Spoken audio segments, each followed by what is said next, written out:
right. What do we got here?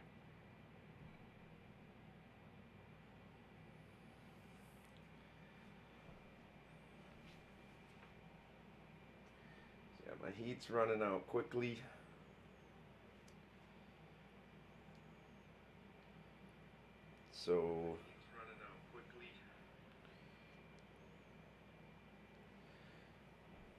So I'll probably only get a little bit of work in today before I gotta quit.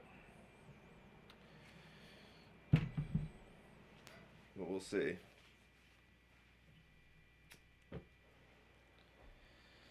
Um.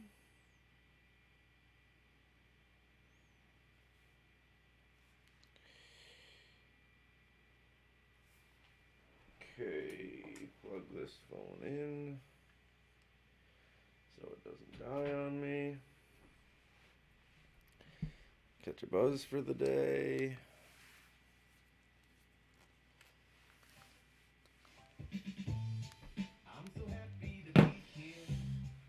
Alright. Yeah, I think my heat might have fully ran out now. But I got my Bunsen burner I can use.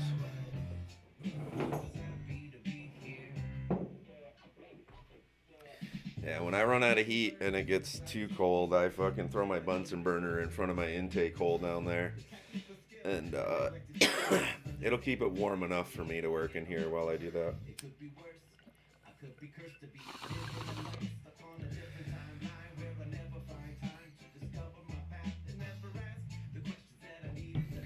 Alright, so the cup came out good yesterday.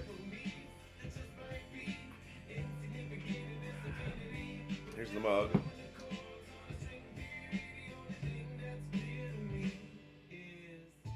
did I just do? Weird.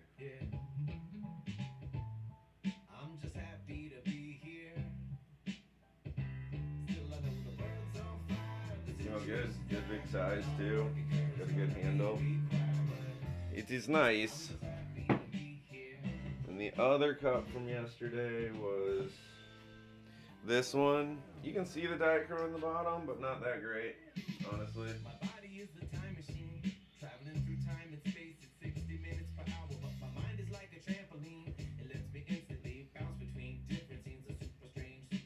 Yeah, there's Dichro in the bottom there. You can kind of see it.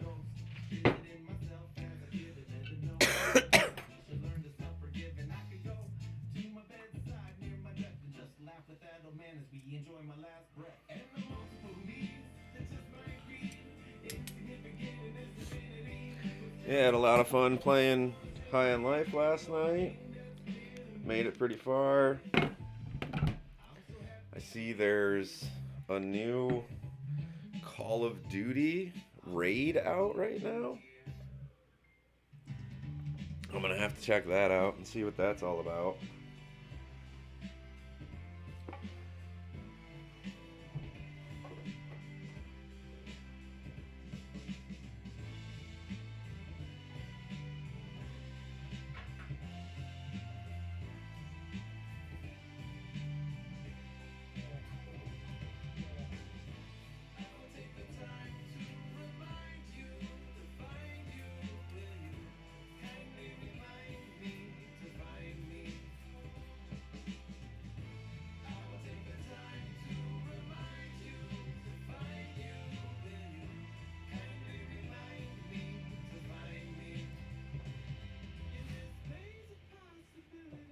Did I walk over there with my slide? I did not walk over with my slide.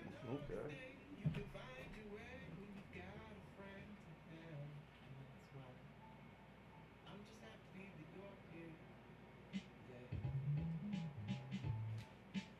Happy that you're here.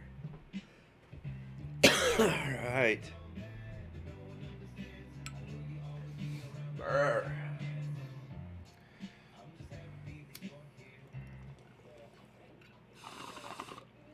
Okay. Life is pain, Your Highness. Anyone who tells you differently is selling you something. A funny line.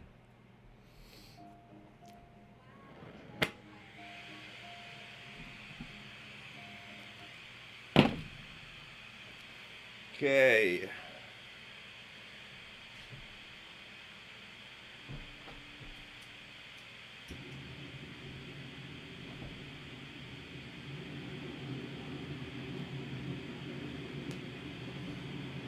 Turn on the Bunsen burner to get it a little warmer in here.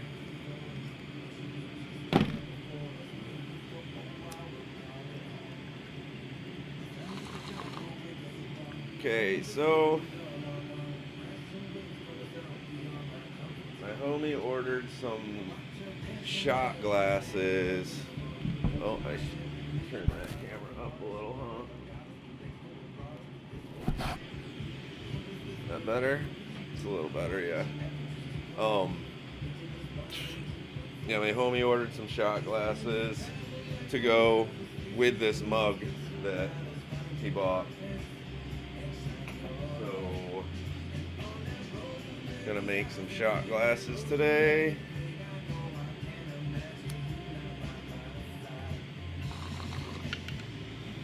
Add some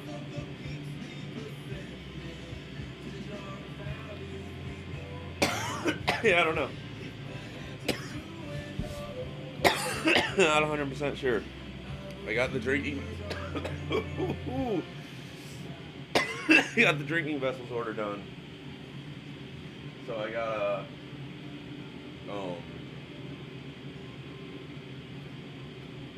yeah, so I gotta ship that out later. Oh, you know what? I gotta make my dad a red and white Sherlock.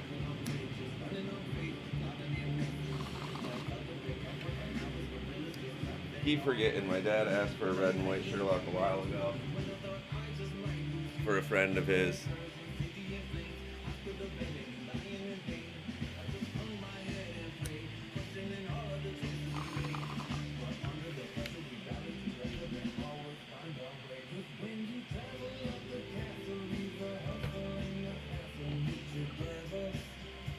And your life.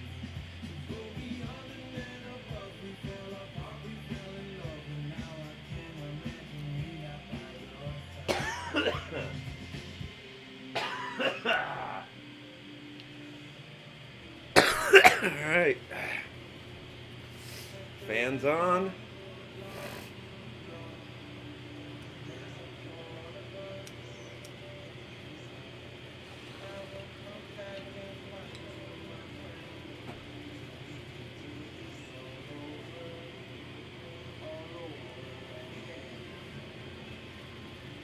So, let me think.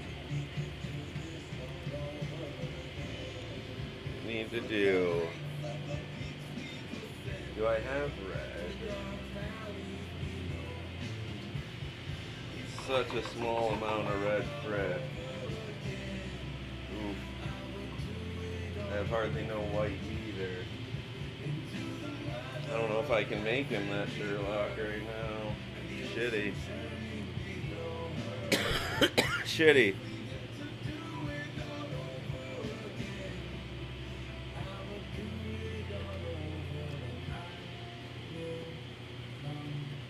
These two sticks of color right here, I have a special plan for these sticks of color. I'm gonna make a video. This dude Ludwig has been inspiring me a lot lately in YouTube. I've watched a bunch of his videos on like how to make better content and shit, so I'm gonna, he's a Switch, he plays Smash Brothers on Switch, and he's really good with Jigglypuff. Jigglypuff is his guy. So I'm gonna make Jigglypuff out of those and put it on the side of a cup, and then try and send it to him and make a video about it and get him to watch the video online. And the reason I'm doing all that is he made a video on literally that exact process to get views. So I'm going to use his videos to try to get a thing into his hands. And hopefully get me views. But we'll see. If nothing else, it's just paying him for all the entertainment.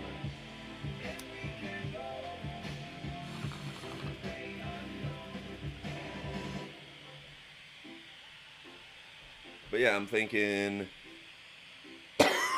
make a couple shot glasses real quick that match this, match that mug, sort of ish. And then, I don't know what.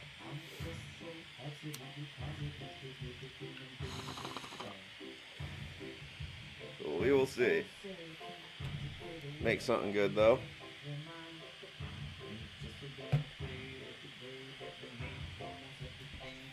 Again, white. Alright, what? Shot glasses, huh? Suppose we could just start with a littler piece of glass to do that today, huh?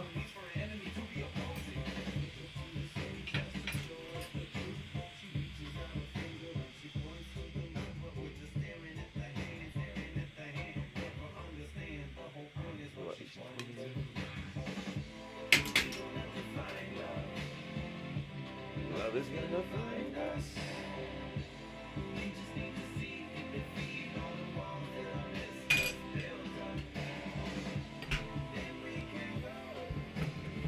Yeah, I think I'm gonna have to, when I get done here, go in and look up what this Call of Duty raid is all about. I don't play Call of Duty like ever anymore. Haven't played it in a couple of years, but if they got some sort of like raid style thing going on, dungeon style thing going on that's PvE, I would jump in and try it. But I'm really close on Destiny right now to getting my solo operative mod, and then I can try that dungeon solo again. See if I can solo that dungeon again. Not see if I can. I know I can do it. The dudes were taking like no fucking damage at all, so I wanted to get the solo operative and the other grenade perk before I tried and do it again.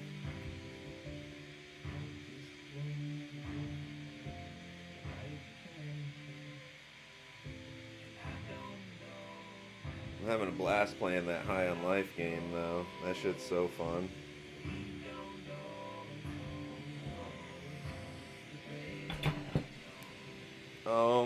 Shit, chat. I don't have any rods pulled down, do I? Shit, I gotta pull another rod down. Alright, we'll throw this in the kiln. Pull another rod down real quick.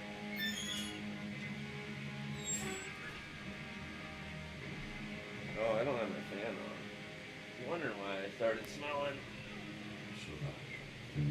Wondering why I started smelling.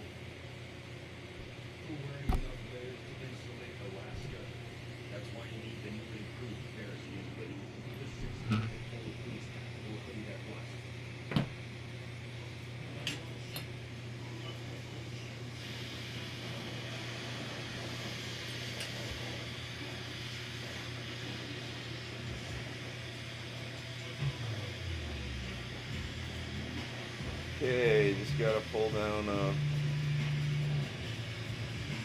chunk of this into a smaller rod because I have no little rods right now.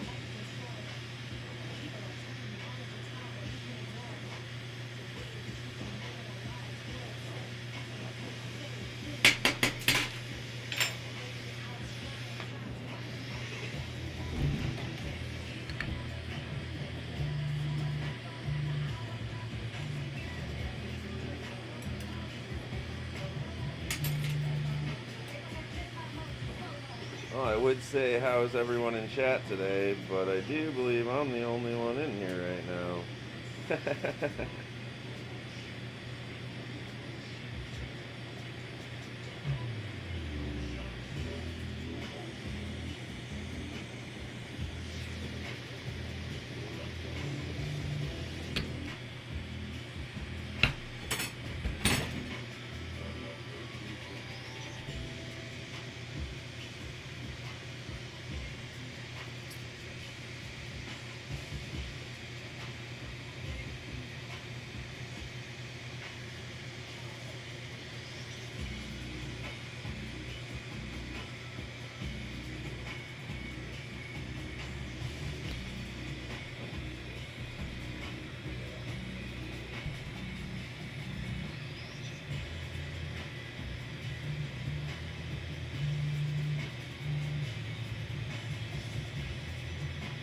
I'm just trying to get my,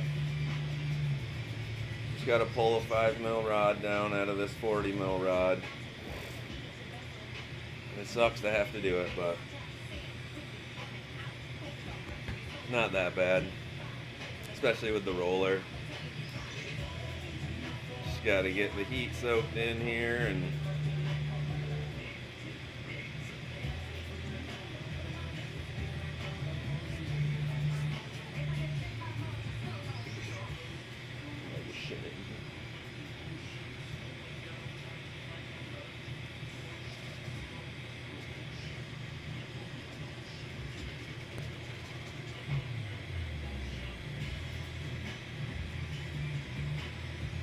yeah, the heat's actually still holding out right now. I must just be pretty low on propane. It keeps like shutting the furnace off and then kicking it back on, so.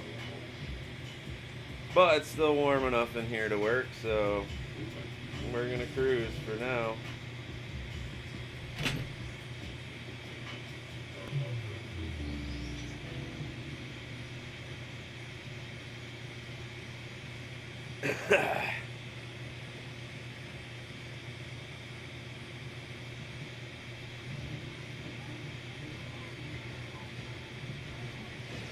Probably getting close enough to hot enough to stretch.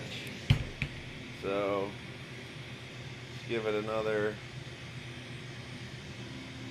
little even blast of heat here.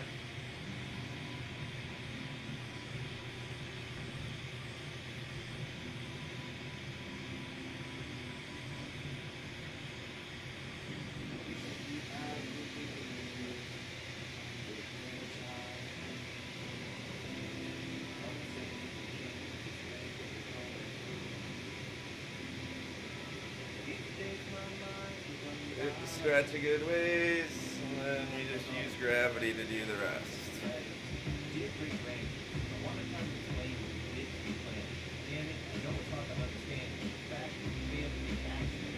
And once it starts getting stiff,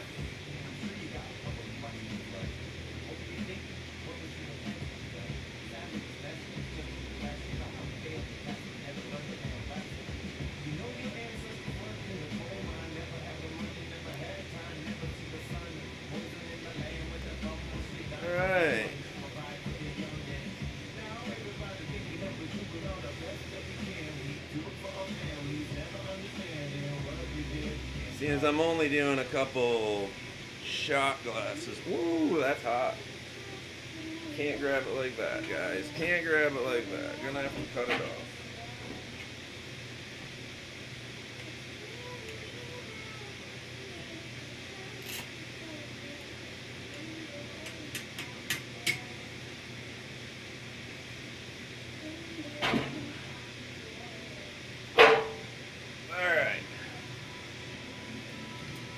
Got a rod, throw this back in the kiln.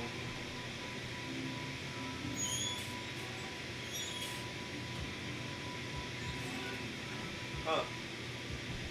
That piece of tubing I set in the kiln cracked on me. That's rare. It's odd. It went right away as soon as I touched it in the flame though, guys.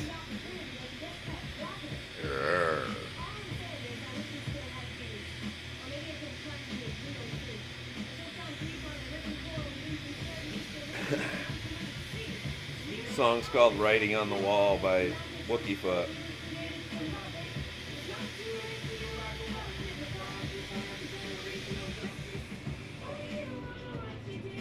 Alright, silver.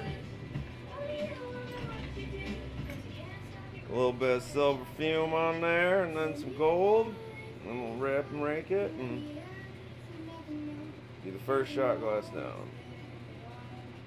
Whoa, that was a little more silver than I expected. It's okay, it's okay. We can make it work, boys. We can make it work.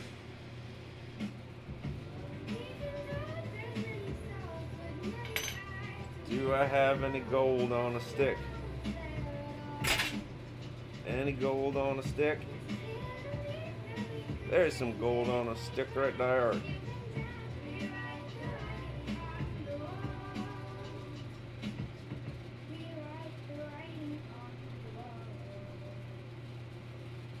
much gold on this stick, but it should be enough to do this first one.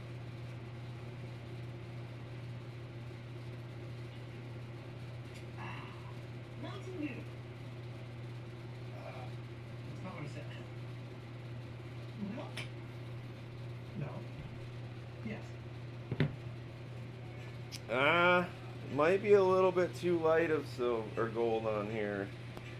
Might need to get another piece of gold out. Speaking of which, where's my gold, boys?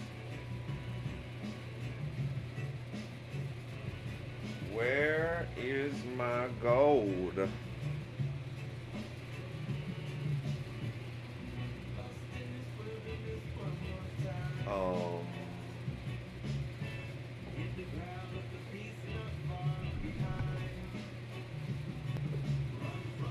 Where did my gold go, boys?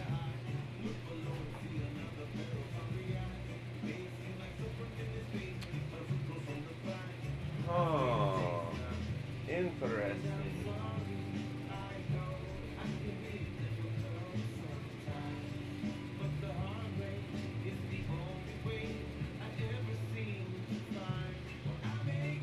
I am fucking blind right now. I don't see my gold jar.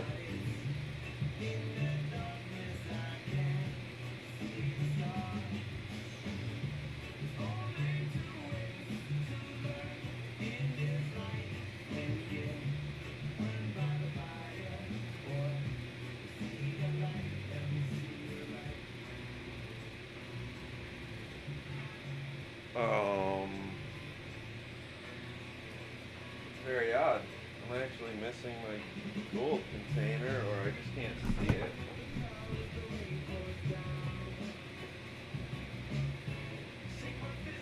What the fuck, guys?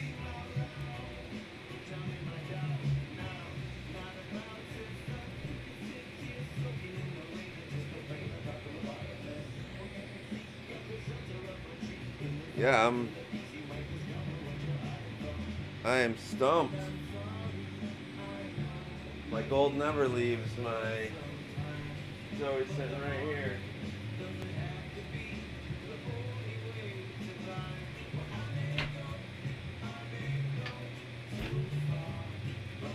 How do I lose my gold, guys?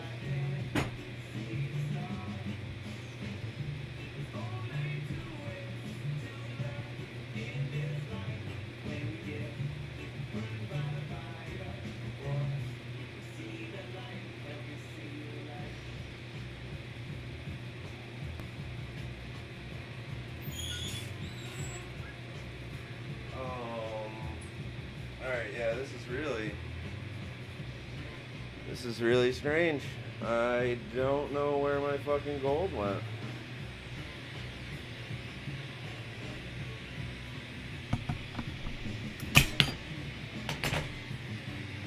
Nobody else has been in my shop working, so I really don't know where it could be.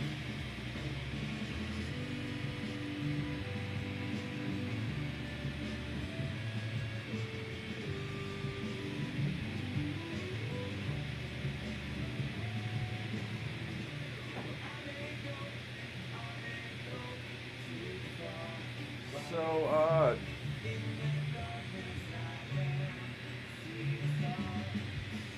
I don't know how I lose my gold jar.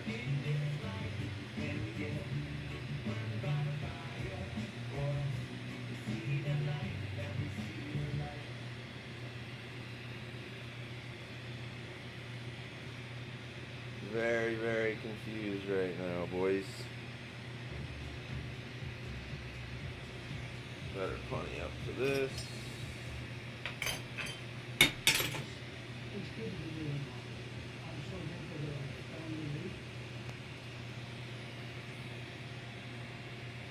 Okay, I really don't know what I do with my gold. This one's got just enough on it that I think it would work without fuming it more, but I definitely need to find my gold.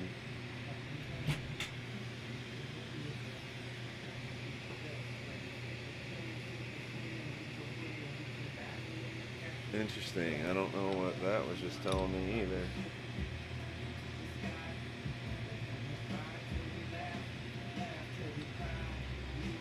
Okay, I don't know where that is, but we're just finished making this shot glass right now.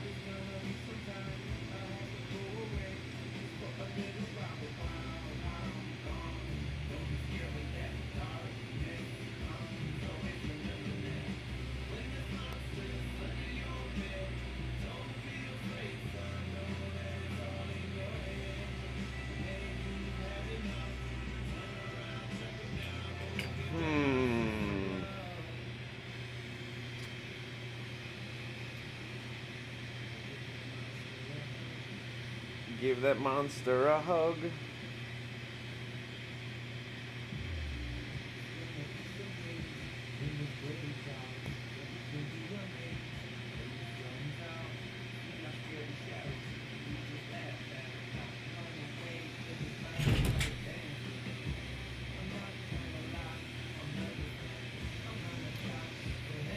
Yeah, I don't know. I really don't know where my fucking gold jar is. It's so strange. Nobody else has been in here since me yesterday. I guess I could rewatch the stream to see what I did with it, maybe?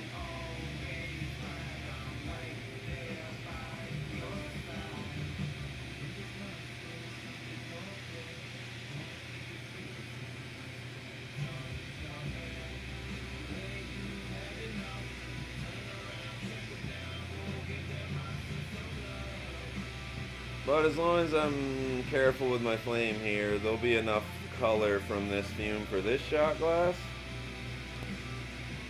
But I definitely need more gold for the next shot glass I make.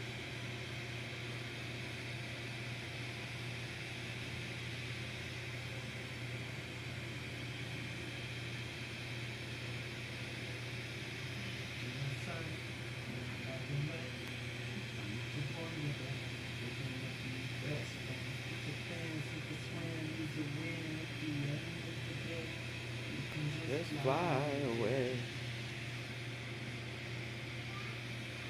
So yeah, just doing simple wrap and rake right now. Shot glass.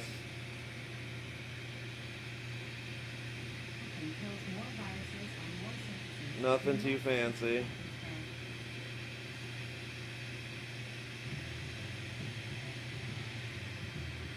I gotta make a set like this, and then I'll probably try to get that red and white Sherlock done for my pops. Figure out how to... I was gonna do it at a frit, but I don't have enough red and white frit anymore. So I'm gonna have to actually... I don't know. I don't know what I'll do. I'll see if I can figure it out for him, though.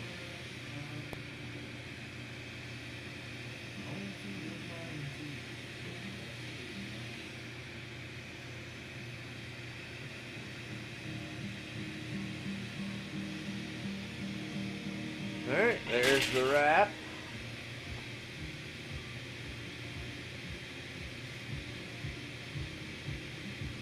Or the wrap and rake, I suppose.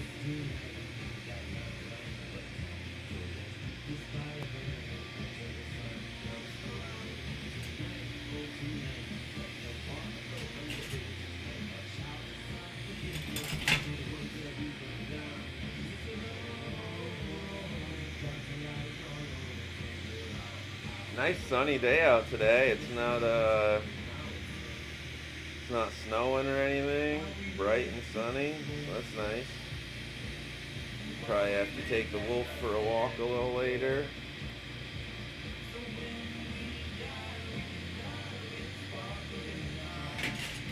Alright, so shot glasses are really easy, honestly, to make. So this is a piece of 32 mil tubing, wrap and rake. And it's about the length that I want the shot glass to be already, which means I have a pretty good amount of leeway because I don't want the shot glass to be this thick. So now all I'm going to do is just melt this in everywhere. So it's a nice smooth piece of tubing, and then just shape it into a shot glass size, which is easy.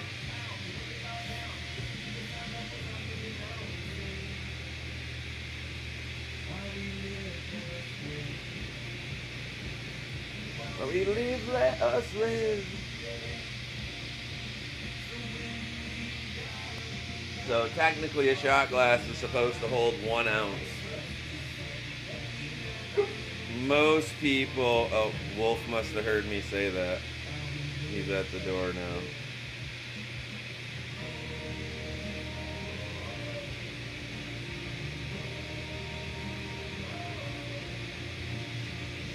You don't need to be in here, Wolf.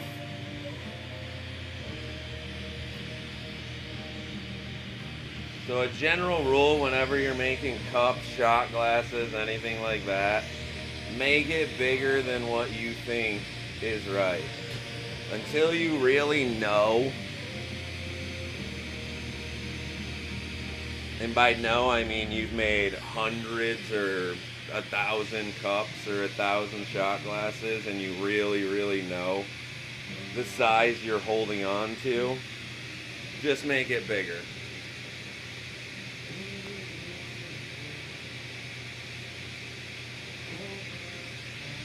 One of the biggest complaints people have when they make cups is how small it ended up being compared to what they thought it was while they were making it.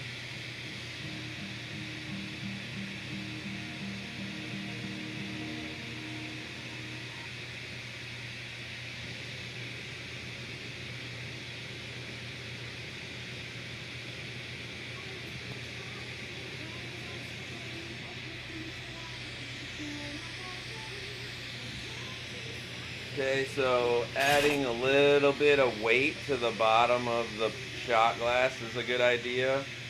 And you usually just do that by thickening this bottom up. Like just keep squishing it a little bit, if that makes sense, to get like extra girth on just your bottom, like extra thickness.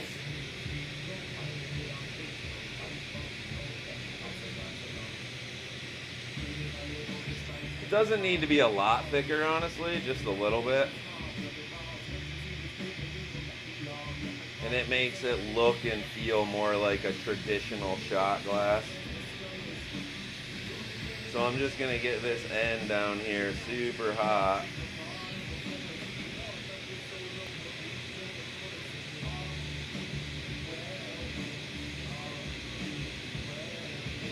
You can see I just marver it a little bit. Get that thickened up bottom on there. Then we just plenty to that and finish this baby off.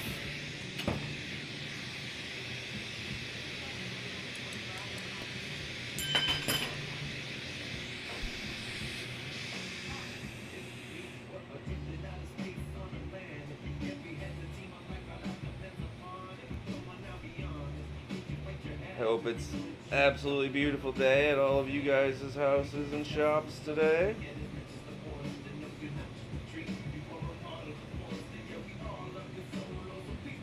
So because this is a shot glass, that like lumpy shit up on the top there, it doesn't matter as much as a cup because these are going to be thicker. So I can just peel this off. It's sealed shut right now. So I'm going to heat up the rest of the cup a little bit, the rest of the shot glass a little bit, then go back here, and you can see how it pops it itself. That's because of the heat inside. You know, heated air expands. So if you heat inside of there, or heat it up, it'll have air pressure pushing out for you. Then I just got to melt that in, start opening it up.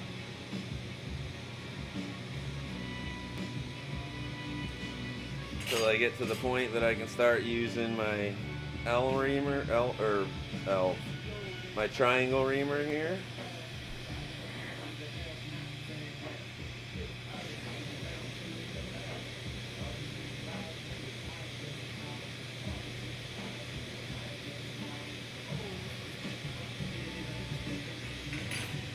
So I got it a little bit opened up there. So now I'm gonna get my rim to be a little cleaner.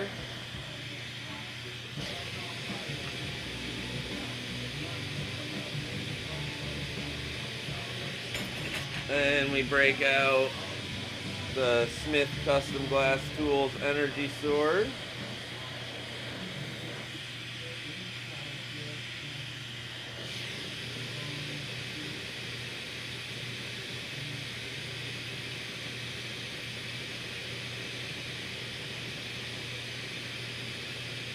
Get it opened up inside a little bit further there.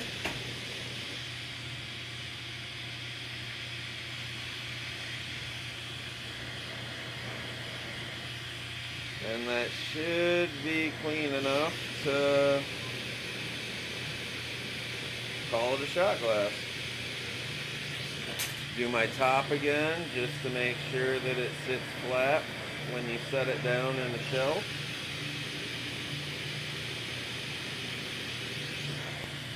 It really sucks when you go to set a cup down in a shelf and it wobbles.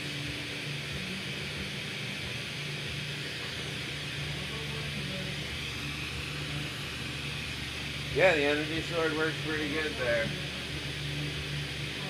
How are you today, Chad? You working today?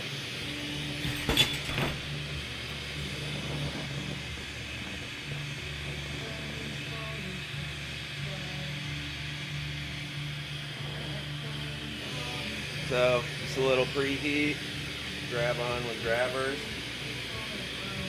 So these grabbers suck for this. They're great for cups, but they suck for this. They've been so abused over the years. They don't hold anything straight on the outside.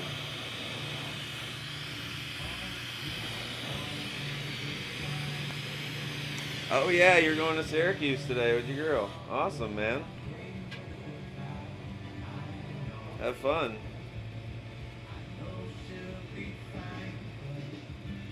I've been watching people do Glad and Sweatsicle and them are doing a Call of Duty raid right now, which I'm not sure what that is, but maybe we should check that out later.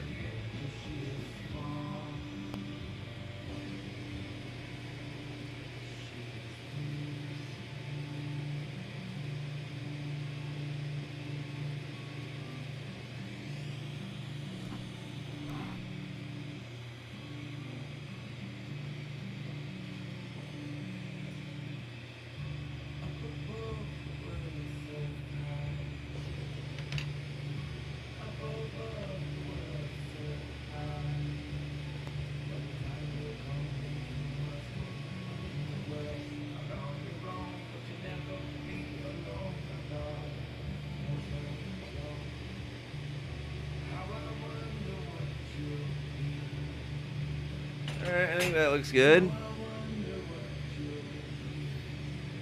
The first I heard about it was this morning when I woke up and I saw Glad streaming. And it said something like, complete noobs, try raid. And I was like, what? Noobs? Glad and Sweat are two of the fucking greatest Destiny players there are. How are they noobs? And then I looked at the stream and it was Call of Duty. And they were figuring out a puzzle in Call of Duty, like a raid style puzzle like we would in Destiny. And I was like, wait, what?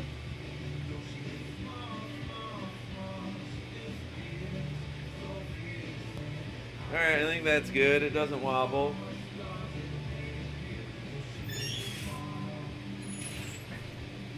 Okay, simple but clean. Yeah, I'm gonna have to look it up when I get off. When I get done blowing glass, I'm gonna have to look up and see if it's like, do I have to pay for the new Call of Duty game? Which Call of Duty is it? You know? It says it's a raid, so I don't know.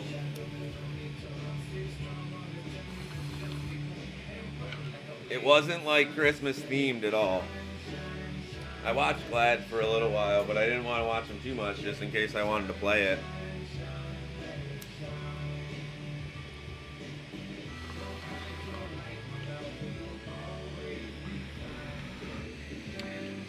The Great Fortier, Xbox.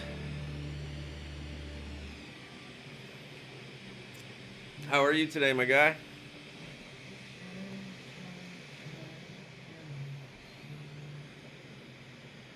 No, it wasn't a Twitch raid. It was like Glad, Sweatsickle, and Benny all doing a Call of Duty raid. Like, they were figuring out puzzles and shit like you would in Destiny for a raid. I was extremely confused. And I checked out like Sweat's stream, Glad's, and Benny's just to see like what I was looking at, and it was that. Sitting at your day job? Me too.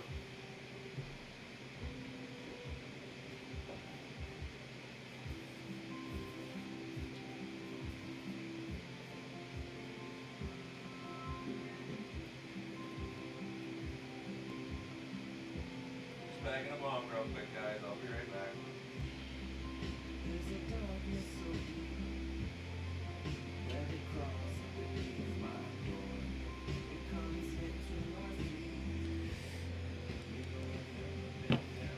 But yeah, they were doing some raid on Call of Duty. Did you try High on Life last night, Troy? Oh, glass blowing's your side hustle. Awesome, man. Honestly, if you make good money at your main hustle, you should keep glass blowing as your side hustle. That way it's more fun. Once you turn this in, I have a lot of friends that were side hustle glass blowers and absolutely loved it, and then they switched to full time, and now they're like not as happy with it. And it's because if this is a job, it's still a fucking job. You still have to go to work. Dude, fucking High on Life, I can't, like, I was streaming it yesterday and the day before and was dying fucking laughing, dude. Oh, you didn't get to try it, Troy? Damn. It's so fucking fun. You were watching a little bit yesterday when I was streaming. It's so fun. Yeah, man, it is work. It doesn't just feel like it, it is work. Like, I have a lot of friends that don't really understand that the reason I stream, literally, the reason I stream is because it's really hard for me to be motivated to care about coming to blow glass if it's just to make money. Just making money is like, okay, I'll do it. I watched some of the Tammy and T-Rex on the TV, dude. Fucking, I wasn't sure. It's crazy. Is that like, did they pay for the rights to show that on the TV? Because that's a super old show of some sort. That's not new. I mean, Denise Richards is in it and shit. I was fucking dying laughing at that, but I was streaming and I wasn't sure if it was about to show any like fucked up shit on there, so I didn't keep watching it too much, but I did watch some of it. Like Denise Richards and all kinds of people are in it.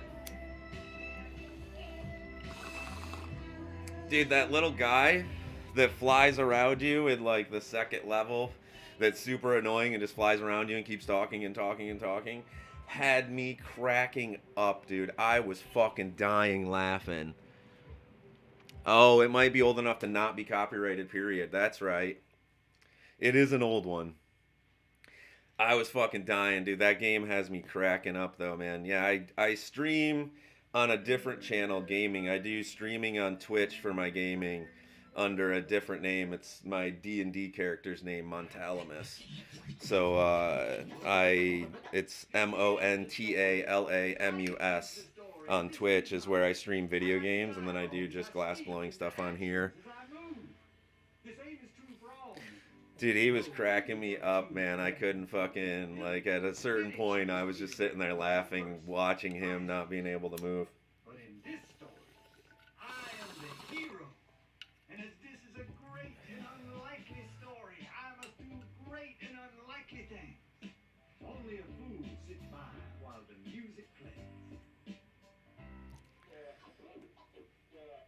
yeah, man, I'm down to do a dungeon tonight with you.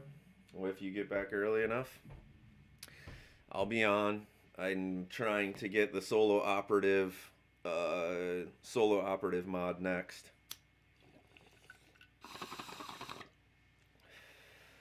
Hey, you know why I laugh? And then I want to solo that dungeon probably sometime this weekend. Me and Sneeze both tried to solo it already. We made it to the first boss, and I couldn't do almost any damage solo to that guy, man. Like 2 runs, and I had maybe 1/10 of his energy gone. So I realized I had to get better and stronger gear.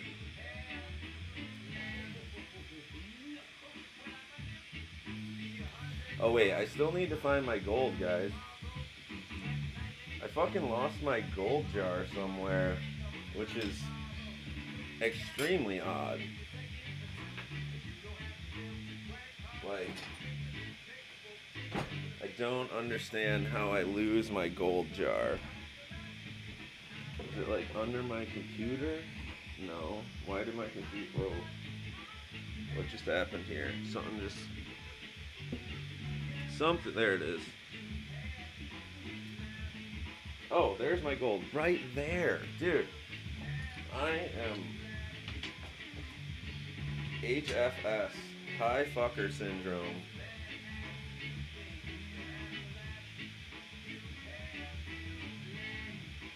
Okay, a little tiny piece of gold here. What console are you on? 4TA? Is that your name? 4TA?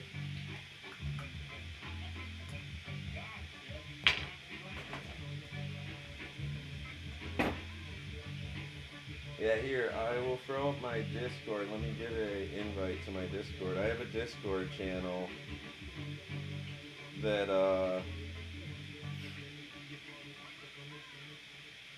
we all...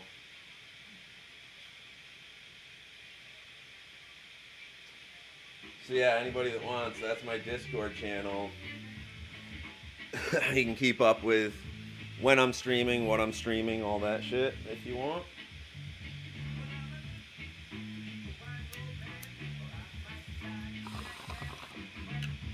Alright. Another shot glass, guys. One more shot glass. And then I'll probably try to make that Sherlock for my pops. My dad's friend ordered a Sherlock that I gotta make.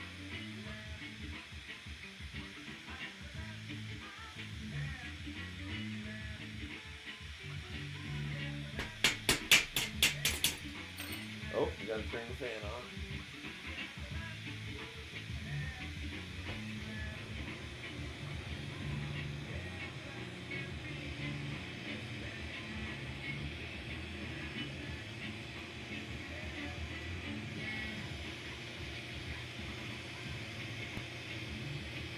I'm not sure if I can I pin a comment so it stays? That's not what I wanted. I don't know if I can pin a comment. Yeah, I don't know how to do that, so I don't know if I can pin a comment, but whatever. Alright. Another shot glass, guys. One more. Real quick. And then we'll make that Sherlock. Not 100% sure how yet, but we'll figure it out. I just don't have any white. I don't have any white color rods. And I don't have any red frit, but I have white frit, a little bit of white frit, and red color rods. So I'll probably just use a combination of the two.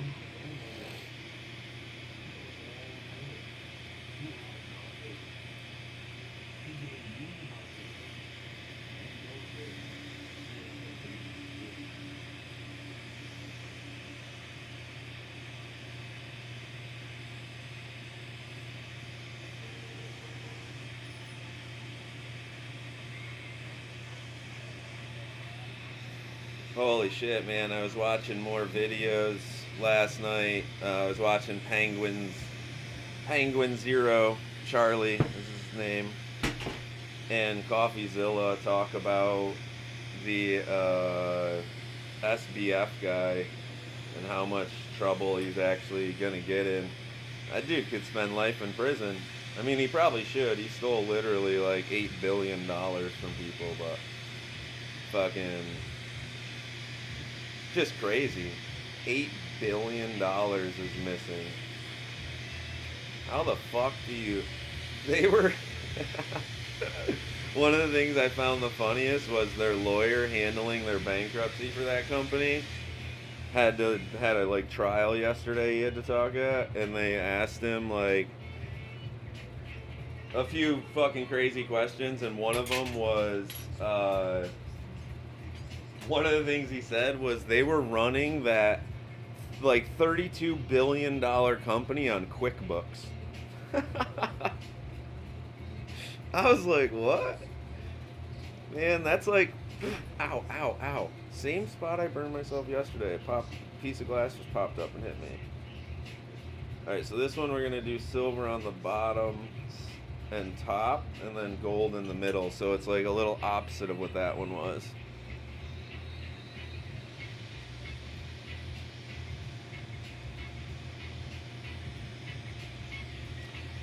Okay, now some gold fumes on there. Got silver on both sides. Now we're gonna go gold.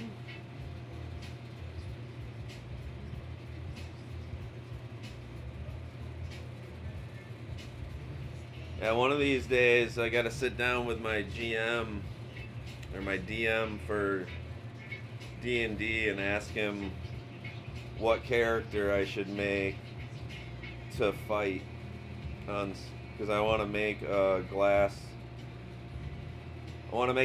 D&D creature, then have us fight it in game. We've done it before. I made Otto the purple dragon, and then we fought it, and then I sold it to my local head shop. He still has it for sale.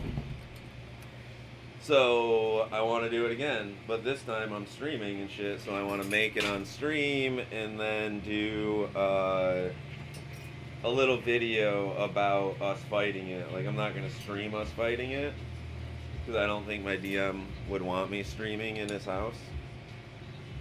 Maybe he would, I don't know. But I want to stream fighting, like, whatever I build, and then make a video about it. And then make that like a series, you know? Like, make fucking different D&D characters and fight them. We play D&D every Sunday. Troy's part of it. He's a barbarian. I'm a paladin. We have a wizard who's another glassblower friend of mine. And a fighter, right? Teuton's a fighter, right?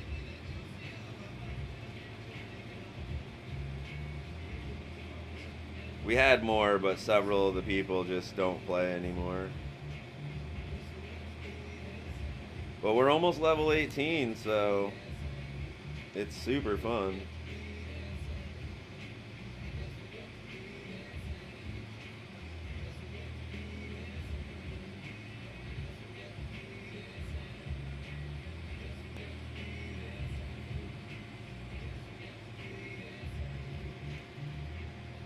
The song's called Plead Insanity by Wookiefoot. It's probably quiet. You guys probably can't even hear it.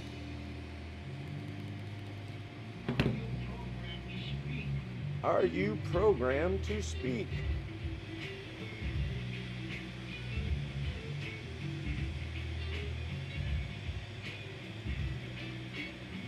Alright, get that wrap heated up. Melt it on there a little bit. Then do the rake.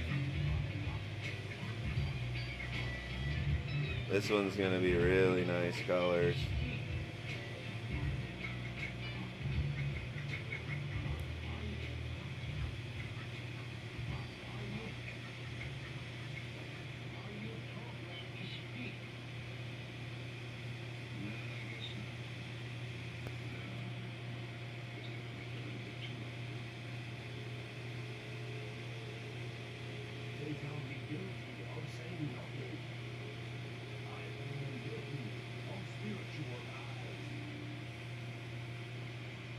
Just raking this real quick now. But how about right now in your mouth, stuffers? Happy holidays to your mouth. Not so.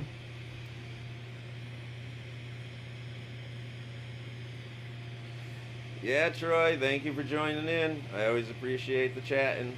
Have a good day in Syracuse, bud. I let go of my anchor line and set myself adrift.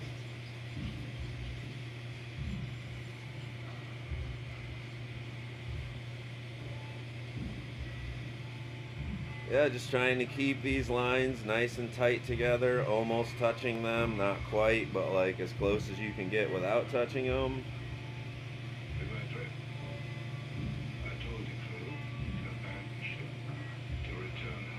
Moving steady and even is the most important, not fast. Steady and even is how you are fast in glass.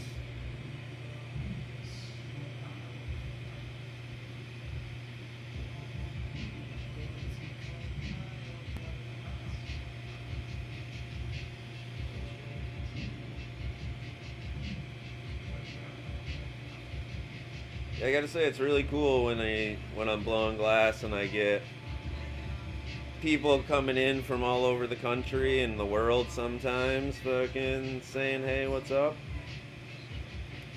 When I was streaming on Twitch a few years ago and I would have 15 to 30 people watching every day, I used to have a whole crew of people from Europe that would watch. That was super cool to hang out and talk with them. I became friends with them through Instagram and shit over the years.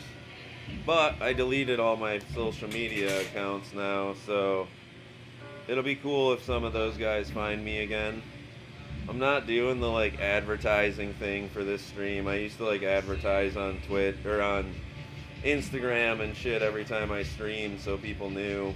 I don't do that anymore. If you know, you know.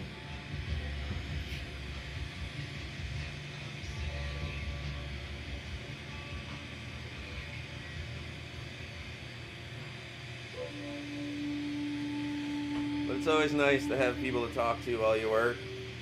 I work in the shop alone, so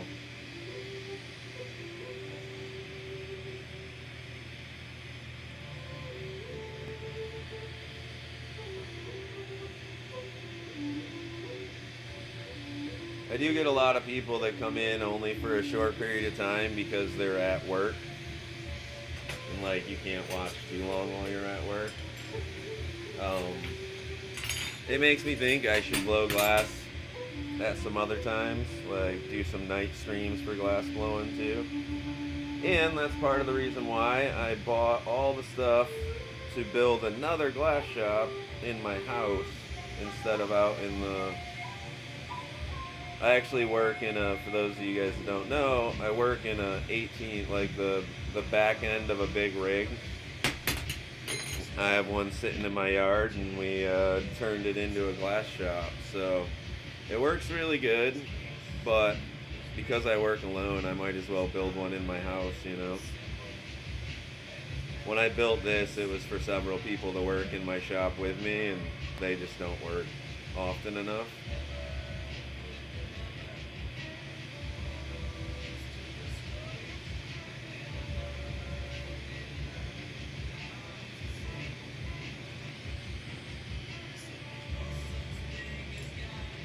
Okay.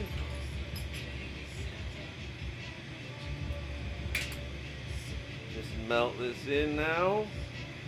Get it shaped out nicely.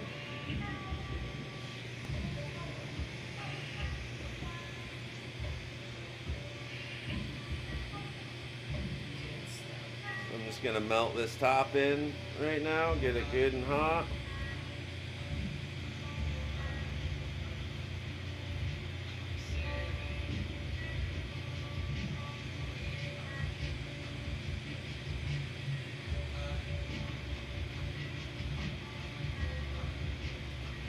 Really want to get everything, as much of the whole piece hot as you can at one time,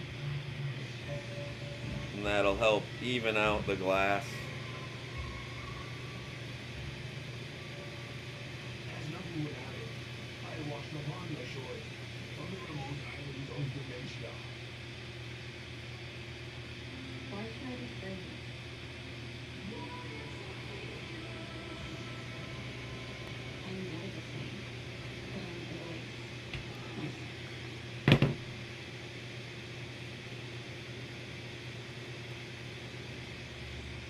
Alright, looking good. Blow this top up to get it with the rest of it.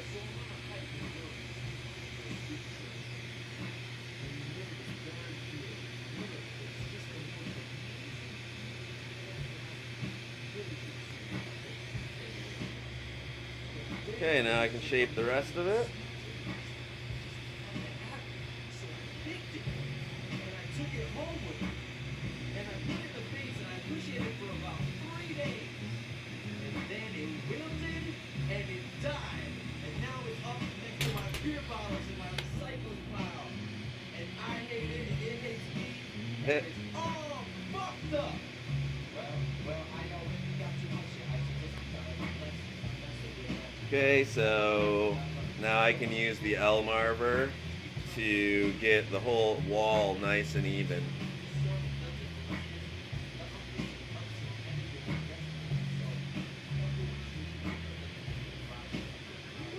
The easiest way to do that is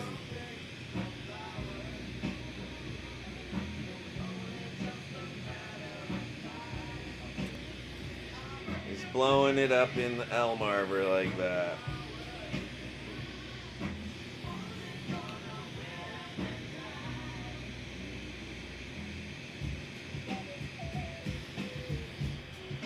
Then we're going to do the thicken the bottom trick again, which is just heating it like a good portion of it, marvering it this way, then marvering it this way. Only lightly the first time. And then you can do it again.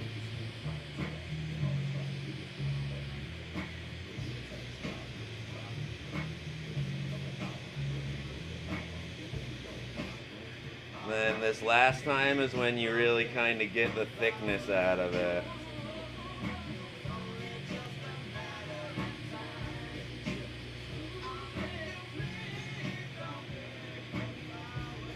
So I let the gravity pull it away a little bit at the very bottom there, which makes it thicker. Squish it and then squish it.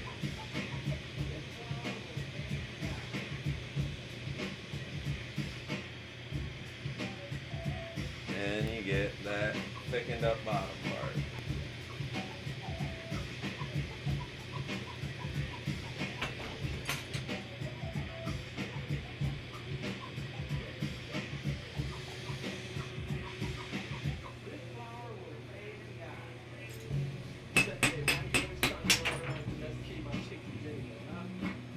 Why you always running around trying to domesticate my chickens anyway? Oh, the safety that that cage was bringing. Made better off just clip his wings. Yeah, that'll do. No possessions Get a possessed. nice weld on the bottom there. This one's a little off center on the like spin, so I'm gonna hook up a blow hose to get a nice clean feel to it right now.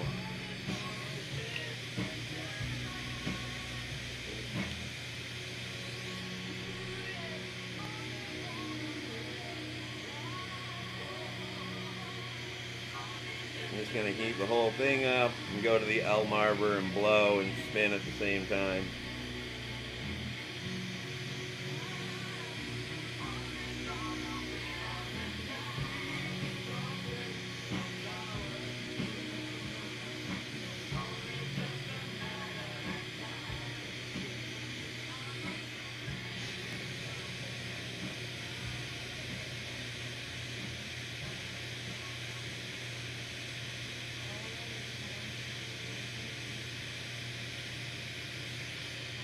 Alright, so I got the main body of it even now. I can heat up this top, do the same thing.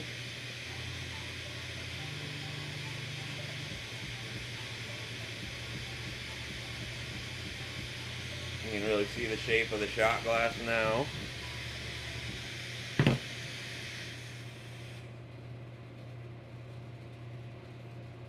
And then I just peel and pop this top off and straighten it up.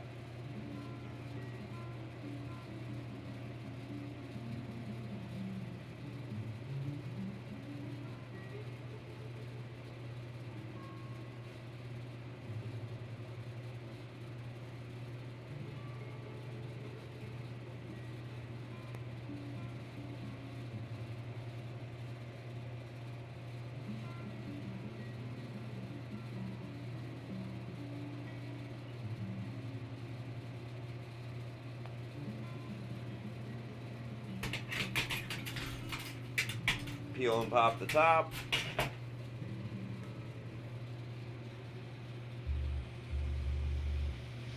And then we just go to the triangle marver on the L marver.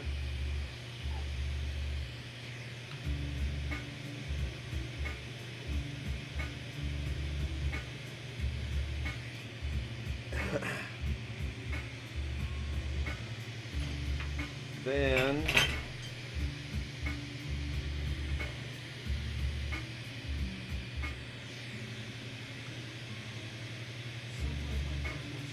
flatten it a little bit, heat it up again, flatten it a little bit again. Okay, so now we got a nice clean rim on the top. We can just open this up to meet that wall so it's straight all the way up.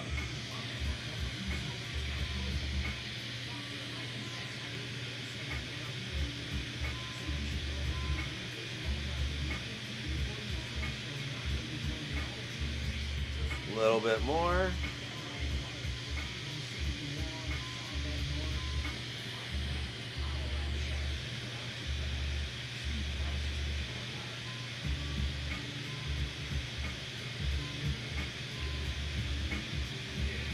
Really the key there is just getting heat where you want it. And there you go, another shot glass done. Grab on with these grabbers here. I might be able to grab inside this one. Oh, I can, look at that. Sweet.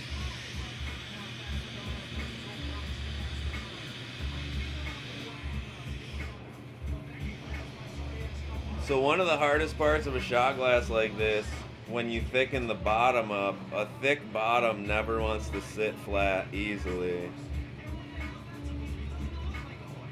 One of the tricks is if you dimple it in when you sit it, it'll help a lot. Or you just gotta like really go through and sit this thing like 2-3 times in a row to make sure it sits straight. I usually start with going on my marver, L marver and shit again, just to like get it straight with the rest of the cup before I try to sit it.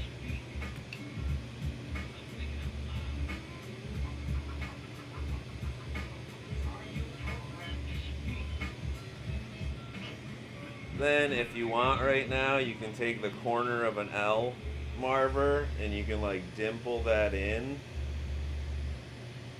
It's kind of a tricky trick, but if you get it dimpled in like that, when you go to sit, which I didn't do on the last one, I kind of forgot this step. When you go to sit it now, it'll sit way, way easier because it's only the outer edges of it that are touching, not your middle too. And if your middle touches too, then anything can make it wobble easily, you know. Last step is usually, you know, heat up a Kevlar glove, heat up the bottom just slightly again, set it, give it a little squish, and then the tap test, make sure she don't wobble. We're all good. And another shot glass.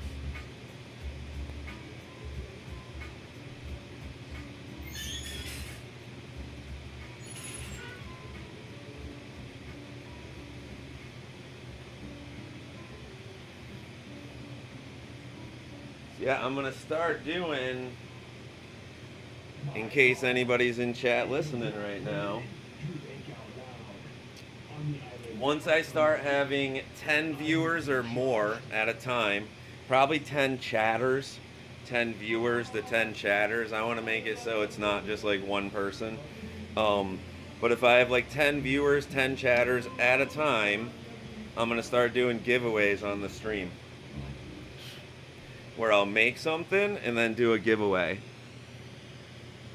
Tobias, how is it going, my guy? Yeah, I've been melting the whole time. I just haven't been. I quit all social media, and now I'm just doing it on here. How have you been, man?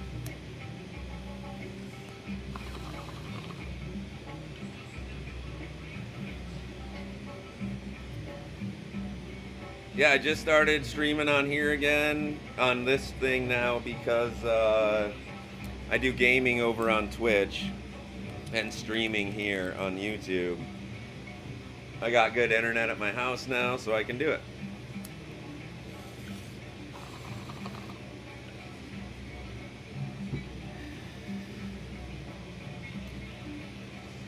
But oh yeah, as I was saying about the 10 plus people, once I start getting 10 plus people in chat, I'm gonna start doing like giveaways during the day. Like literally, I'll make something live on stream and then just do a like 1 through however many number chatters fucking and pick a number and someone will win it. I'll just ship it to them completely for free. Just to, you know, really give back to the people that are watching. It's cool to like give back by saying thank you to you guys, but to show you how much it really means to me to have people like chatting with me while I work, I want to start like really doing giveaways and shit.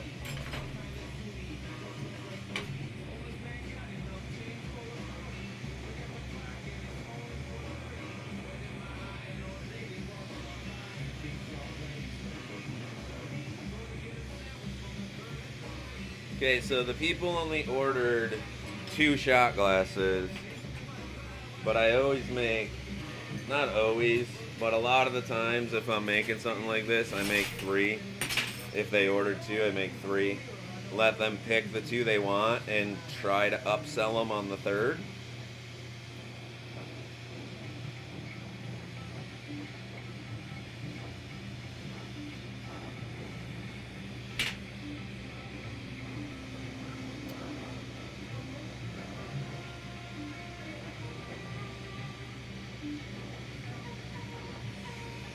So yeah, if you got friends that like glass blowing and want to watch the stream and be engaging and shit, let them know that they could also have a chance to win. I mean, I don't want people watching me just because they could win free shit. I want them to be like, I want them to want to watch, you know? But,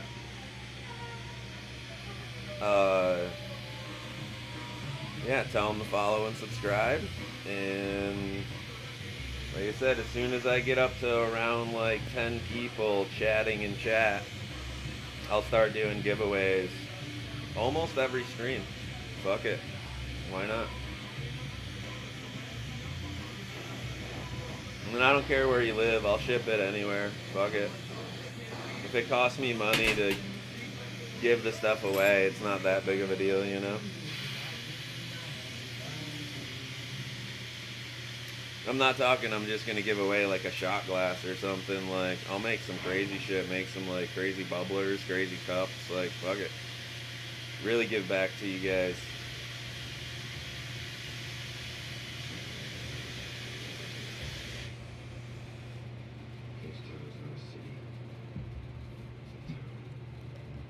Skip ads. Alright, we're gonna do the silver and gold just real quick again. Get this hot to where it's glowing red, cools back down so it's not glowing red anymore. And then we're gonna, pop the silver off on my foot. Do a little fume.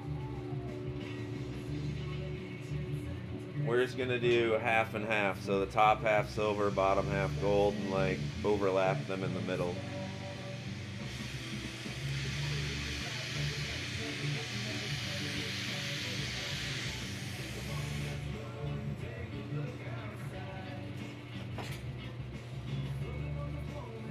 I think I had gold. Yep, gold's right there.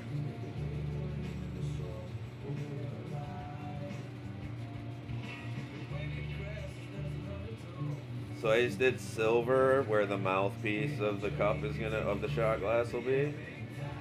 So I'm just doing heavy gold on the bottom now and like halfway up it, overlapping the silver a little bit too. Got ourselves a good coat of silver and gold on there.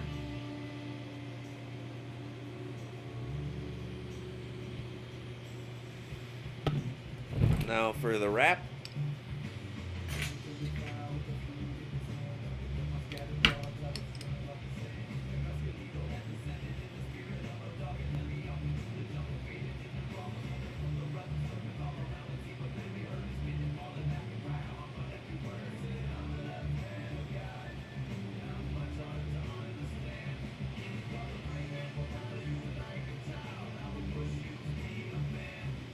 Tobias, if I remember correctly, you were from across the pond, right?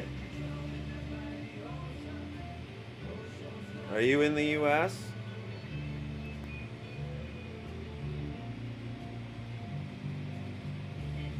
I feel like you were part of the, like, maybe UK crew even or something that watched me before.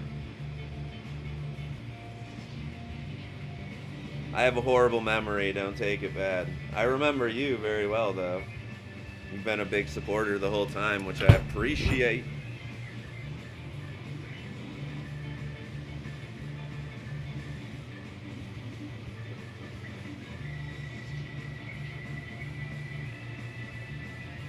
I would love to start doing, I know I talked about this when I was Twitch streaming before, I would love to start doing collab streams where, you know, people from my chat that are glassblowers make stuff, send it to me, and then I did it a couple times, make stuff, I make it on air, and then either sell it or send it back to them or whatever. I think that could even be like a cool thing that we have set up in Discord where it's like you join the Discord and then we have a channel that like you're in line to be part of that.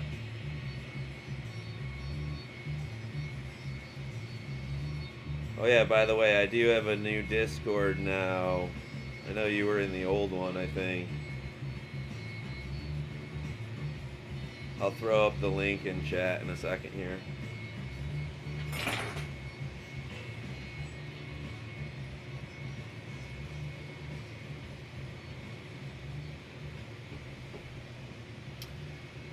So that's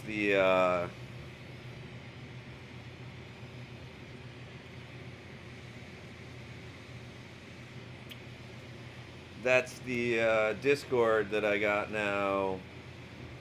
For gaming and for glass blowing.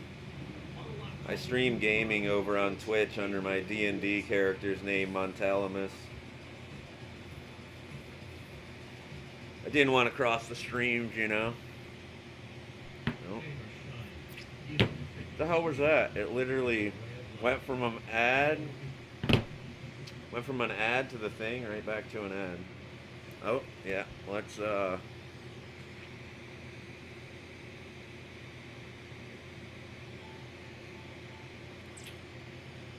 Ah, yeah, my UK gang. I love it. You play D&D too, Tobias? What are you? I'm a level 17 paladin. We started at 1 and we're doing it XP based, so we've been playing for like 3 years in the same campaign.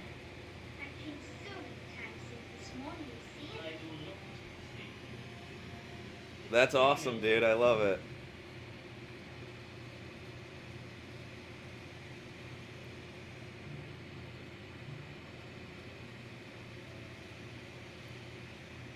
Do you do streaming or anything, man?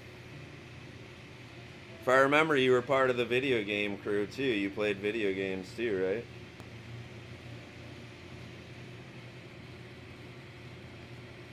It's so funny, literally like 20 minutes before you joined in, I was talking about hoping my UK crew finds me again. Because I loved having you guys in chat. It was awesome.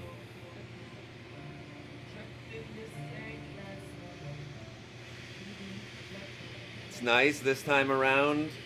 Weed is legal in New York State.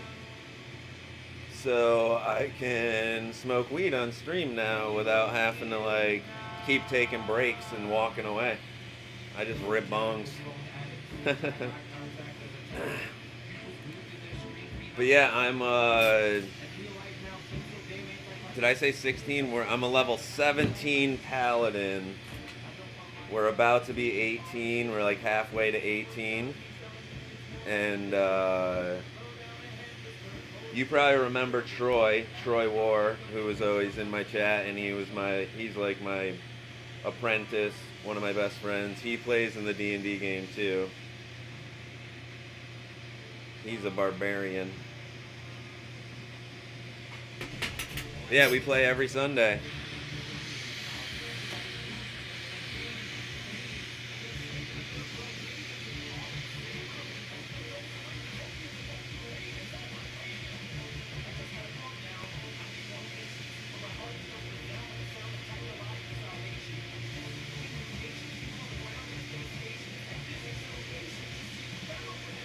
Okay, same as before, just getting it hot, melt it in, so it's even wall everywhere. Gonna use the Elmarver to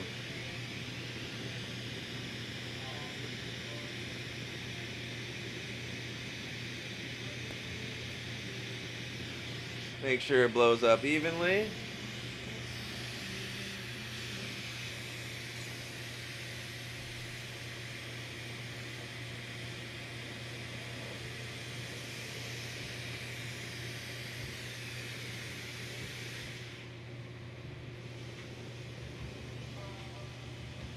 How's glass blowing been going for you, bud? You're probably a lot better now than you were before, huh? I remember you were coming along really quickly.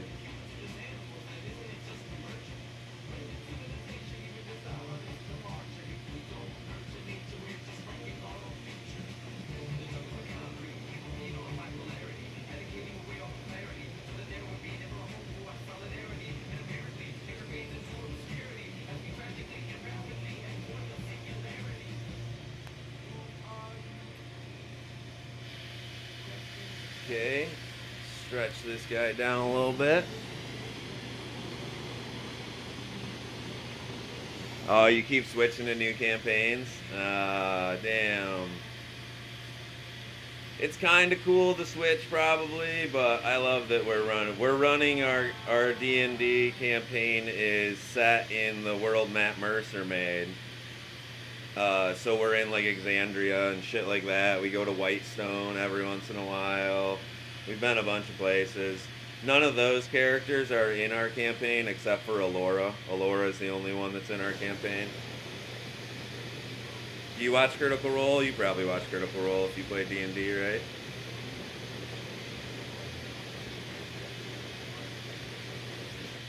I'm all caught up on campaign 3 of Critical Role. I watch that every week. I've watched all of campaign 1, and I've watched most of not most. I'm on like 30 or something like that, 40 or 45 of campaign 2.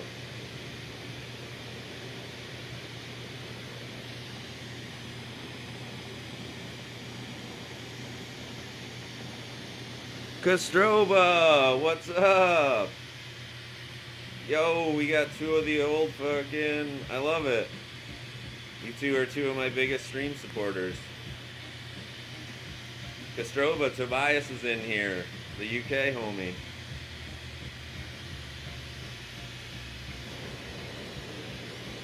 It's going good. Just making shot glasses for Christmas orders. Chilling, talking to Tobias. That's awesome. You're doing hot shop stuff, bud? I've tried hot shop glass one time. I loved it. And I knew better than to like start trying to get myself too hooked on it because I just wouldn't blow glass. I wouldn't do this. Hot shop looks so fun.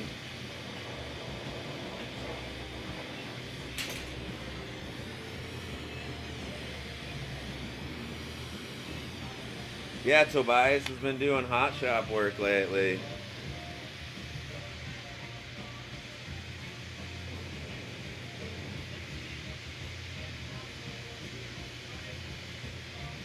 Just like the idea of working like in a little team of glass. The shit seems cool.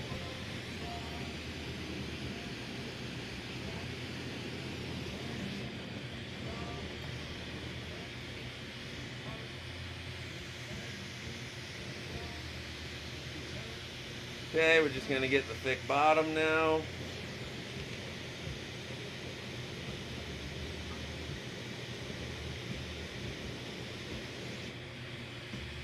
A little thicker than that.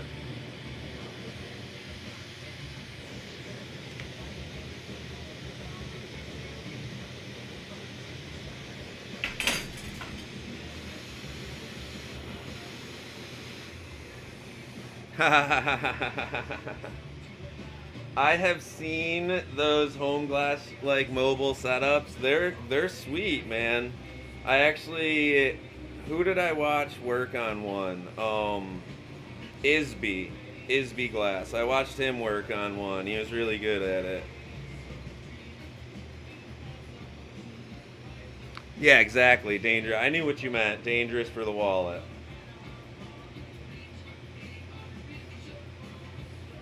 If I was gonna do it, I would build all my own shit. I'm just that type of guy. But that was the reason I started getting into. Yeah, Arc and Flame. Yeah, dude. Isby's awesome, man. He's a fucking incredibly talented glass artist in soft glass and yeah, during that flame off, yeah. The one where me and Mike made that crazy fucking plasma popper that got broken. Not our fault. And then I fixed it.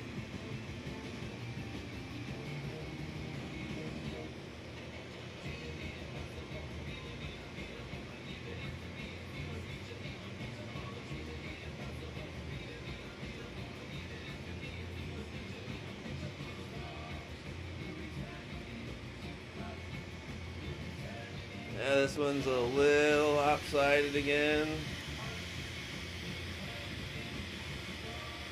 So I'm just gonna heat the whole thing.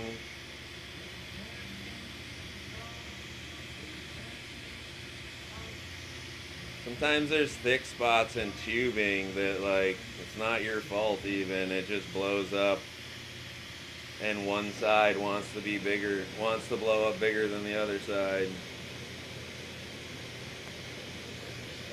So just gently marbling it back into place is usually the key.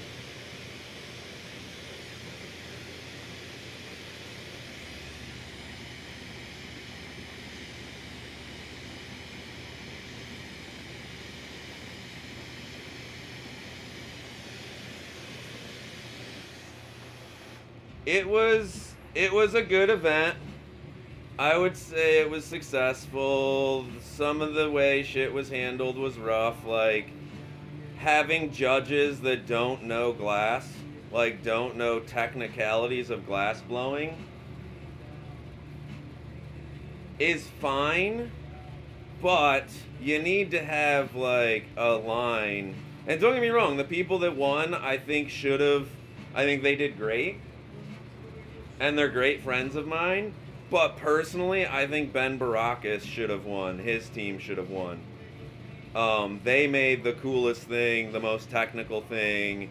Like, don't get me wrong, I think what I made was awesome with G-Check, but I still think Baracus should have won. I think theirs was the best thing there.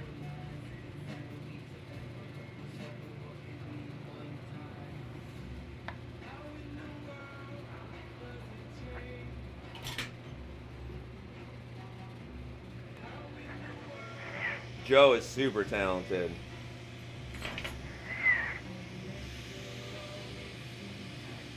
Yeah, everyone in the competition was super talented and all my friends.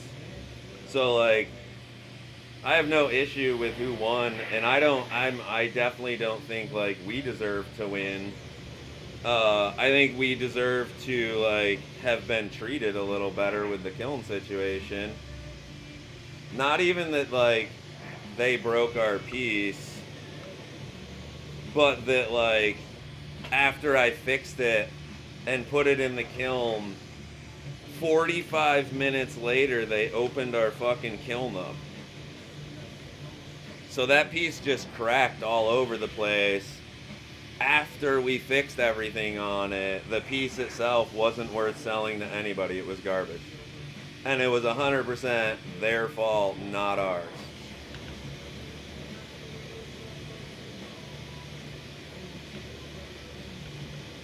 And that was like a $10,000 piece. Like, we had people offer us a lot of fucking money for that.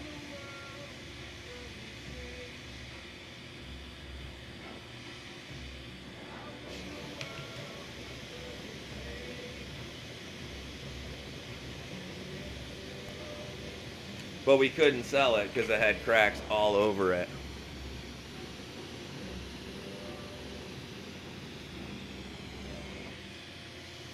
Yeah, so the kiln situation was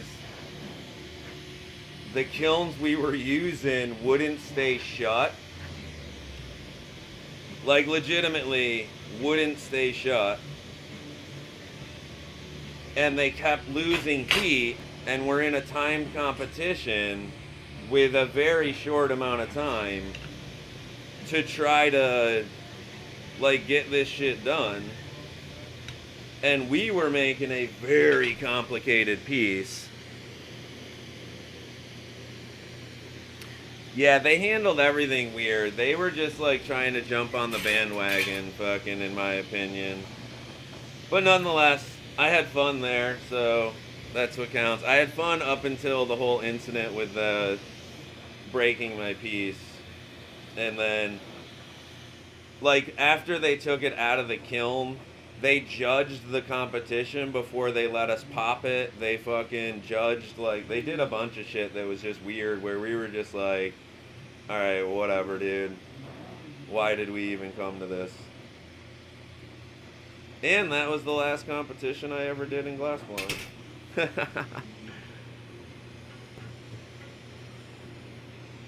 Yeah, they had sold the welding portion to Airgas when we were there. It was an Airgas place when we were there. They were one... The owner of the Airgas part of it was one of the fucking judges. Knew absolutely nothing about glass. But whatever. I'm still happy for Phil and Mouse. Their piece was sick as fuck. But literally the reason we were told that they voted for him because a girl made that one, and that was more impressive that a girl could do that. And we were literally like, what the fuck are you talking about, bro?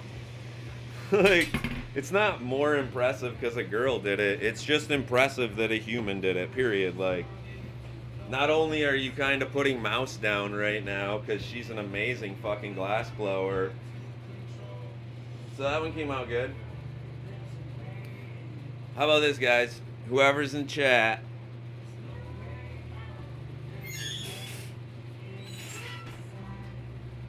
if you're in my Discord and you DM me your address, I'll pick one of the people that DMs me their address to get the third shot glass that he doesn't pick.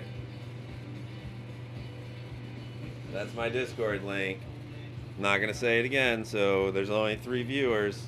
One of them is me, so if 2 of you go in there and send me you don't need to send me your address right away, but just say, hey, I want that shot glass, then you'll win it. Just for free. I'll ship it to you.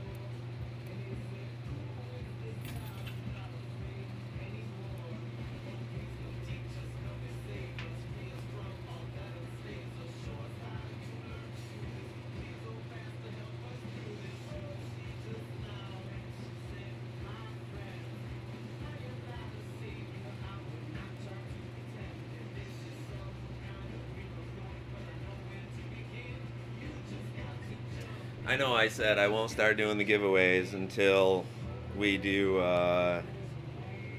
hit 10 people chatting, but whatever, fuck it. It's just a shot glass. And for you guys, it's just going and saying hey in Discord to me.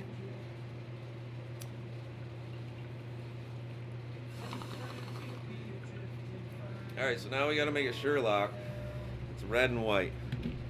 I have that much white frit, which is maybe enough. I have that much red frit, which is not enough. But I have some red rods. So, yeah, we'll do a little inside out. That'll be big enough right there to make the Sherlock with. Perfect.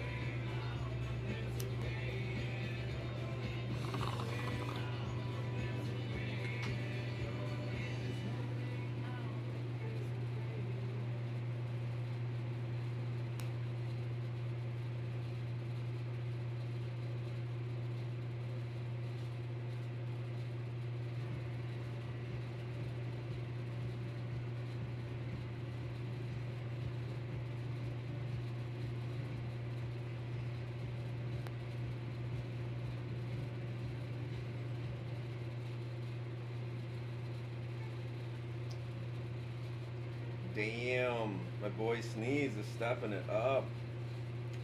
Sneeze has been working at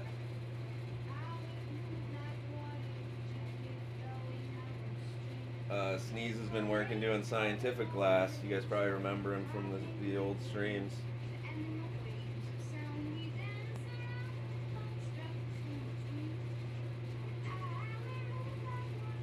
Make sure you DM me, guys. Yo, Torch Talk is in here. What's up, my guy? How are you, Mike?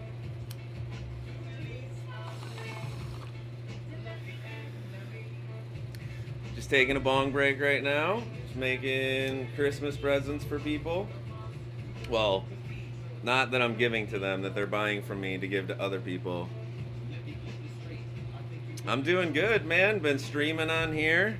Castroba's in here. Fucking. No, I'm still working. I've been streaming every day, man. Yep, Peter's in here. So is Tobias from UK. Tobias Glasspiece. Yeah, no, I'm about to make a Sherlock that my dad ordered for one of his friends. And then, but yeah, I've been live streaming. I'm live streaming out here every day. Every day, Monday through Fridays.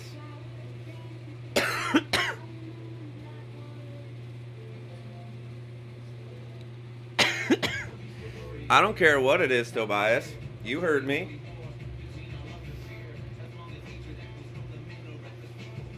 Like I said, you have to make your dad a new Chillum. Nice. Yeah, my dad gets a new Sherlock for every Christmas, every birthday. I make him some. He breaks them all the fucking time. He works in a junkyard. He cuts big steel down into smaller steel pieces at a junkyard, and he fucking drops his shit all the goddamn time.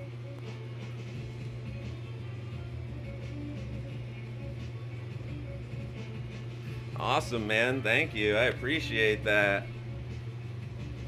It's weird. Like, my thing doesn't tell me when people subscribe, I don't think. I don't understand. I gotta figure out my settings more. It's been a long time since I streamed. Alright. We need to find a good red. Yeah, that's like an orangish red. There we go. We already got some red stringers pulled. Look at that. We're in, chat. Don't even gotta pull the stringers. Yeah, I've been streaming glass blowing on here, and then my gaming is over on Twitch. And, yeah, man. Just doing it so people like you and whatnot come in and say hi. I need my glasses. That shit will be too bright. You know, working alone, having someone to say hi to. So this is Wookie Foot in the back. It's called The Road, featuring Maya Alina. I have trouble finding non-copyright music, and so far, Oh, what am I playing? Never mind. You weren't asking music, you're asking games. I played Destiny mainly. I'm on Xbox. But I played Destiny mainly. The last 2 days on stream, I played High on Life. Okay, yeah. Yeah, I have the music turned down right now. But yeah, I play Destiny 2 mainly. We have a whole little crew of people. Oh shit, that scared me. Okay, I guess we're not using that piece of tubing for the Sherlock. Let me grab another one. I'll be right back.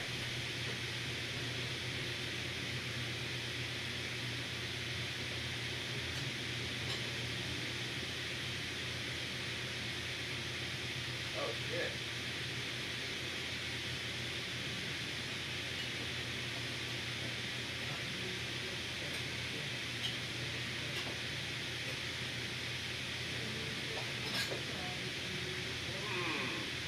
Wasn't expecting that. That was my last piece of tubing, I think.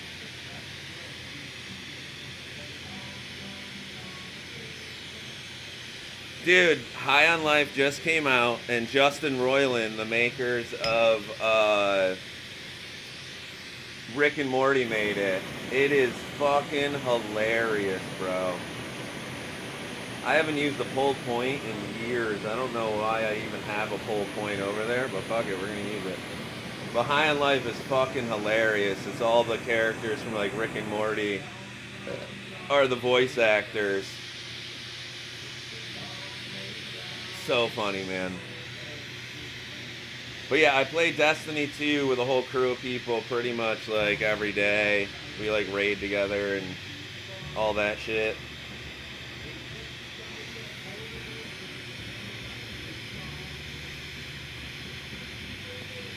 Right? Old points, fucking every once in a while. I literally was just walked over to grab a piece of tubing and saw that I'm out of tubing now too. Which means I really gotta order glass. Eventually, maybe I'll get big enough streaming that the glass companies will just fucking wanna sponsor the stream.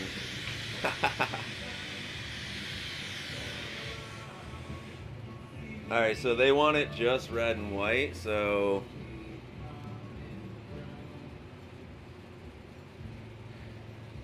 are you on Xbox or PC, Mike? If you want, fucking start Destiny, and we'll bring you into the crew.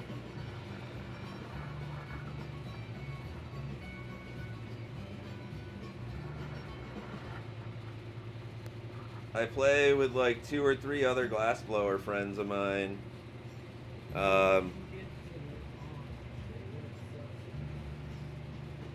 Yeah, man, that's why we all do this. Like,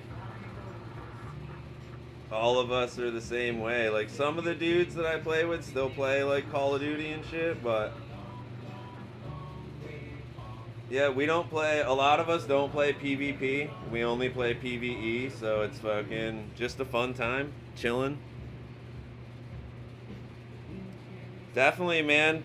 Destiny is cross-platform, so you can play on. I can play with people on PlayStation, Xbox, or PC.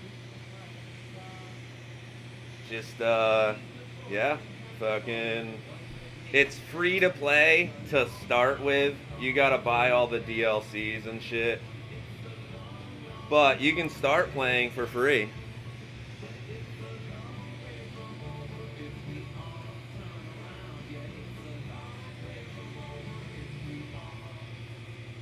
But yeah, I'll throw my Discord link up so you can grab it, and then we'll link up through that.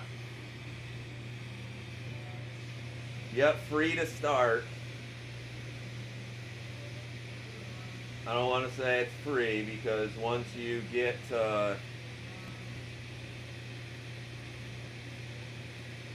what is going on with my chat here? How come I can't chat in my own channel? That's weird.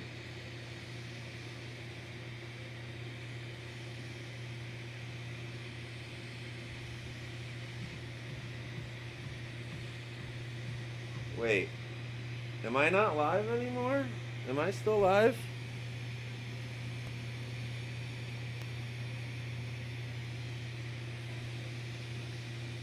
My shit's acting super weird right now. It's not letting me...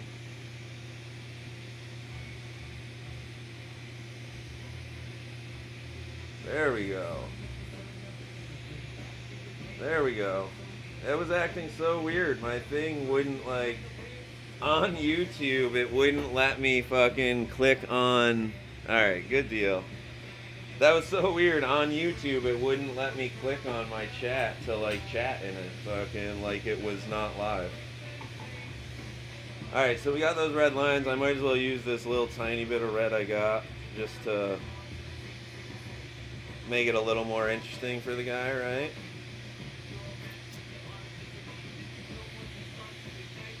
But yeah, if you join in the Discord, you can see, like, we talk about, like, if you actually get in and start playing Destiny with us, any of you guys, you'll be joined into, like, the secret channel on there called The Crew.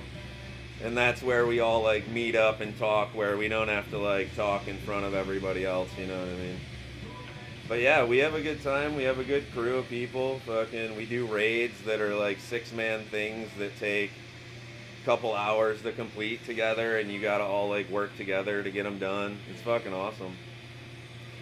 Like I said, there's 2 other glass blowers. One of them's my apprentice. One of them's just a good friend of mine. He goes by Steezy Sneeze on, like, I think that's his name online and shit for... I'm not 100% sure what his Instagram name was. I think it was Steezy Sneeze, but he's a glass blower in New Jersey. Went to Salem and shit. He works at a scientific place and blows normal glass. He's super cool.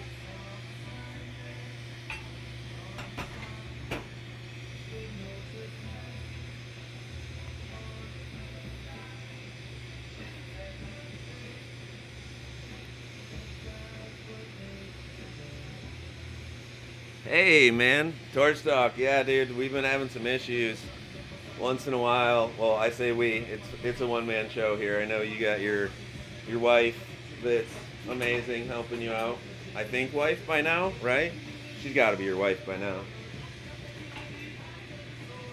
And Jeb, I appreciate you joining, man. Like, just having someone to talk to while I blow glass is amazing for me, you know?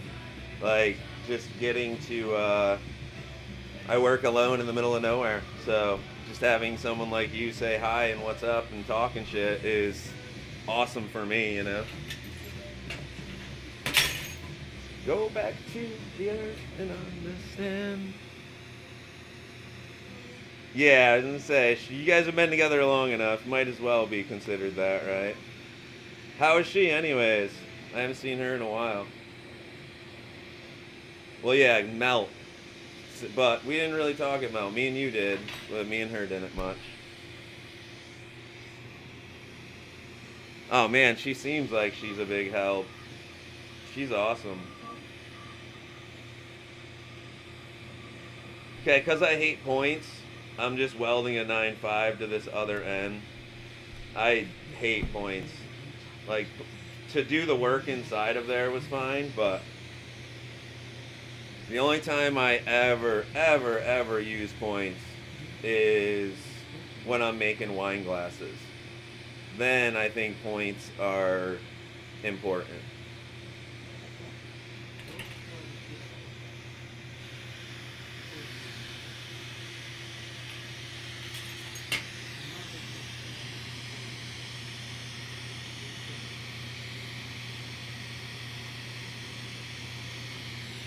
Wow, that sounds fucking cool, man.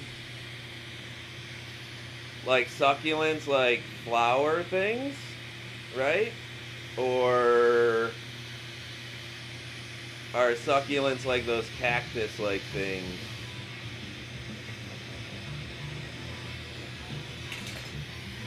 Flowers, yeah, okay. Sick, dude. I love that style stuff. And it actually takes, like, kind of real... Yeah, the cat... Yeah, it takes, like... So many people do it, and they do it, like, shitty. So if you do it well, it stands out so good. That's cool. Oh, sick. That's awesome. That's got to be a fun process.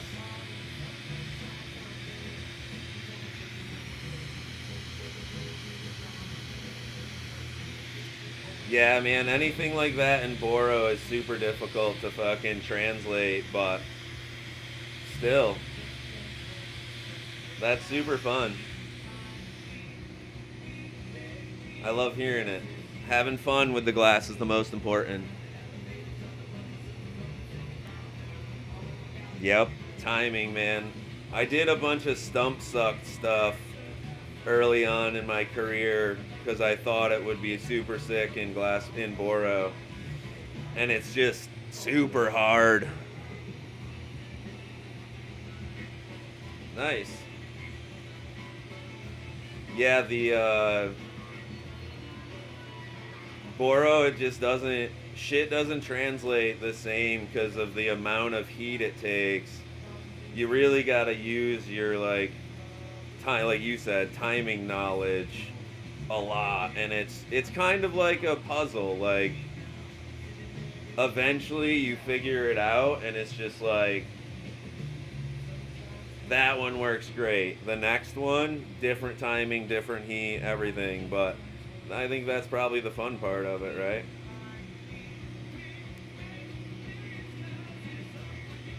It's up to me.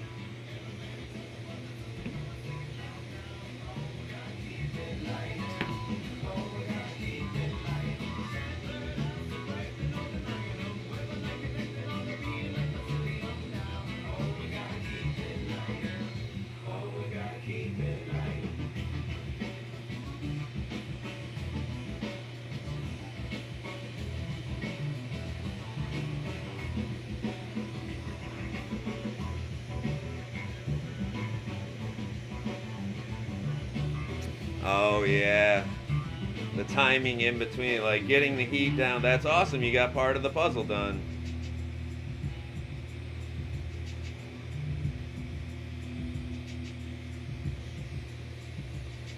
For me, that's the fun of glass.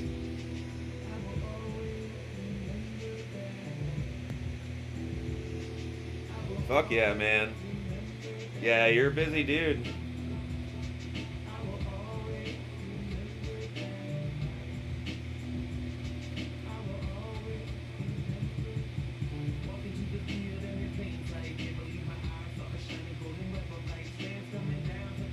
We'll have to eventually do some like live stream collabs. I'm not sure how to do them yet, but you know, do it where we live stream together. Fucking, I'll do some like, I'm gonna start doing every Friday free knowledge Fridays. Here, I'll turn this down a little bit in case it's loud. I'm gonna start doing free knowledge Fridays, where every Friday I'm gonna have whoever in chat can tell me whatever they want to learn, and I'll just fucking teach the lesson as best I can right there on stream. And we're gonna start doing giveaways. Once I get like 10 people in chat chatting, we'll start doing giveaways. And but yeah, it'd be cool. Like, I don't know how to do it, but I've seen people co-stream where they stream at the same time, and I know your channel is a lot about learning. So if we could like co-stream where I'm doing the like lesson and you're kind of like talking to people about what's going on in your stream, you know. And then I could advertise for you, you advertise for me. You're obviously a lot bigger than me, but anyways, it'd be good content for your channel. Is by capturing a Google Meet. Okay. I'm pretty sure I can do it through Streamlabs, but I would have to upgrade my Streamlabs. But either way, yeah. Oh, thanks, man. I appreciate that a lot. Yeah, I'm not gonna lie, my if I was to like say my true real goal with streaming, like the dream, not just like I love just having someone to talk to. I do it just to have two people to talk to anytime I blow glass. But the ultimate dream with streaming and making content, like I'm gonna start making really good content that are videos, not just learning ones, but like other ideas. But my ultimate goal would be to just stream, make enough money off of the streaming itself, off streaming and videos and content, to just give away all my glass. Just give it away live on stream while I'm working and shit. That would be the ultimate dream. So right now, because this is frit, I'm really trying to like, I want to melt this in and thicken it up a lot. I don't want it to be any chance of having it crack. Plus, I'm spiraling it, which makes it melt in even more.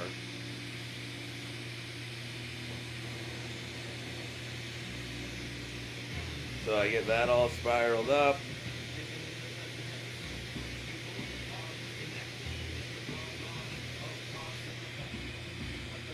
So the guy that's getting this, my dad, for his buddy, they like little Sherlocks that fit in like these little leather pouches that my dad made. So I can't make it very big.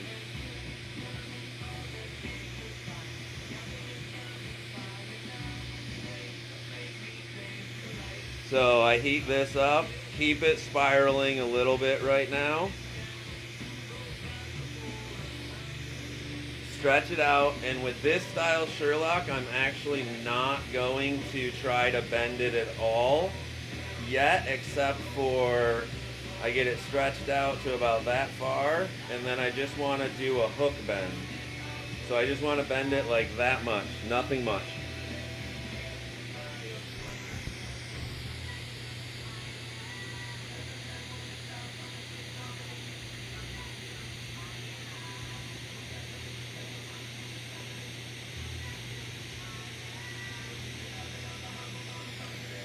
Yeah, that's the thing, is I don't want to just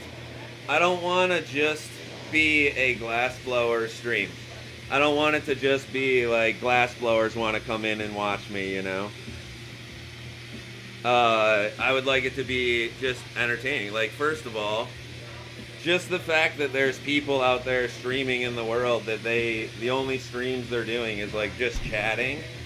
Well, I'm just chatting, but you get to watch me blow glass too, you know? So, yeah, I have some ideas for glass. So you can see, guys, I just heat this now and bend it slowly this way. I don't need to get this fully bent because the rest of it's going to come from that big thing I have there.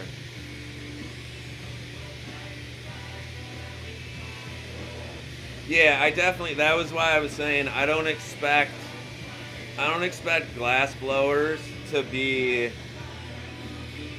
the end all content. That's why I'm not going to be doing just how-to videos. I have other ideas for, like, you know, I guess you'd almost say clickbait titles, you know.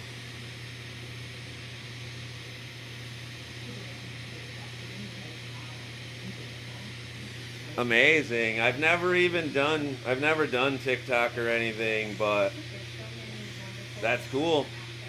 Yeah, and I don't do, like, this is the first time I've made a pipe on stream, and I don't have it set up, like, I have it set up as a non-kid friendly stream because I smoke weed on stream. It's legal in New York State, and I don't want to, like, walk away from the stream every time I smoke weed. I smoke a lot.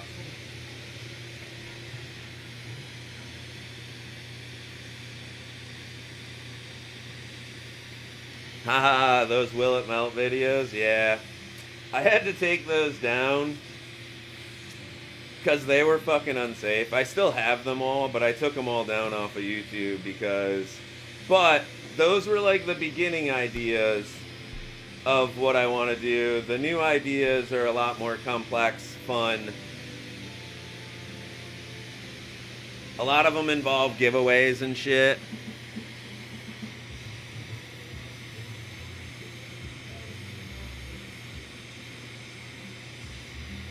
Oh, wow. Okay, so it's literally like some sort of streaming thing on TikTok. I thought it was like it's like live on there. Okay. I didn't know you could do that on there whatsoever. So you guys can see I'm getting the rest of my curve just from heating that big lump of glass I had.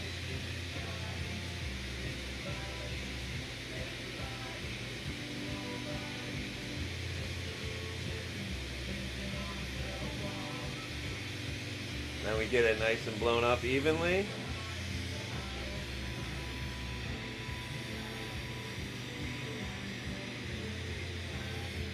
Oh, sick. Okay. I'm going to have to look into TikTok then. I mean, my good homie, one of my very good friends in this industry is Al. Al's Boro Creations, and he's huge on TikTok. So,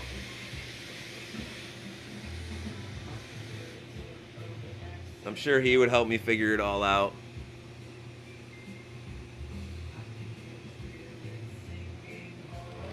So you just can't make like functional work on there, like no pipes or anything like that? I mean, I mainly make cups on stream anyway, so. He was in here the other day, honestly. Al was in here the other day. They'll ban you, okay.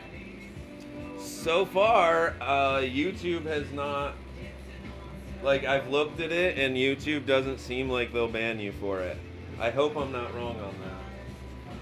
Bowl push. I haven't used a bowl push in like a week or two. Where is my bowl push?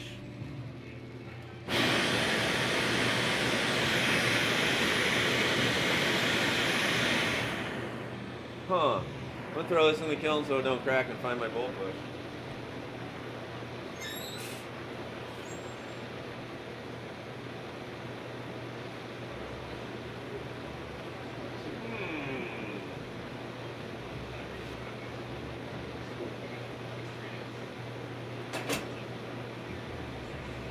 Funny when you don't make bowls for a living anymore and you just can't find your bowl push.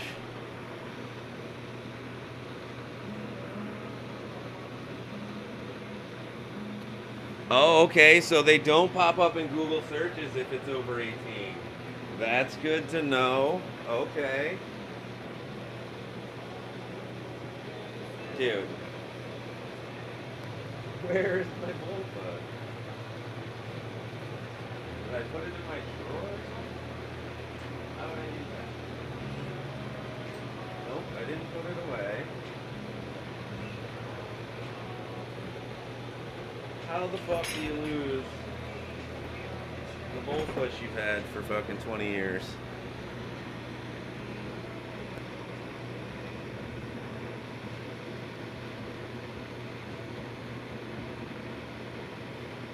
Oh, that makes a total sense.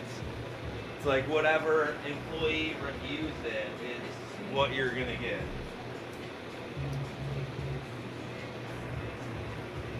Alright, turn on my alternative heat. The Bunsen burner in front of the intake. My other heat died. How do I not know where my... Well, I hope I get a good reviewer. Reviewer, if you're watching this, I'm a nice guy. Damn it, where is my fucking bowl push? Am I dropping?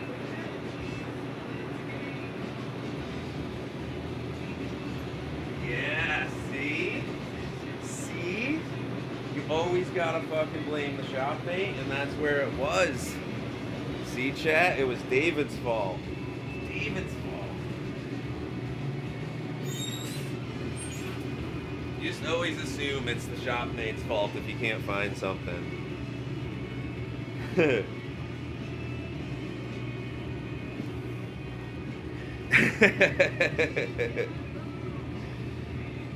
He has his own tools too. I don't know why mine was over there.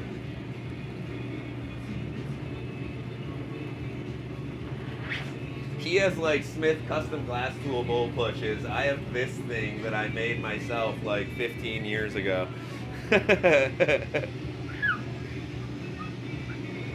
So when you blow this out on a Sherlock, you want to blow this out like almost on the top center, which is not usually the case of most other things, but a Sherlock you do. Yeah, that's probably what it was, honestly. He was probably doing something that was like a little more brutal with his bull push and decided to use mine. Because he knows that I'm that way. Like, Jason does it with this, it'll be fine. Which I don't care whatsoever. So one good trick for doing any bull push is always blow through it. Not heavily, just lightly right before you push your bull.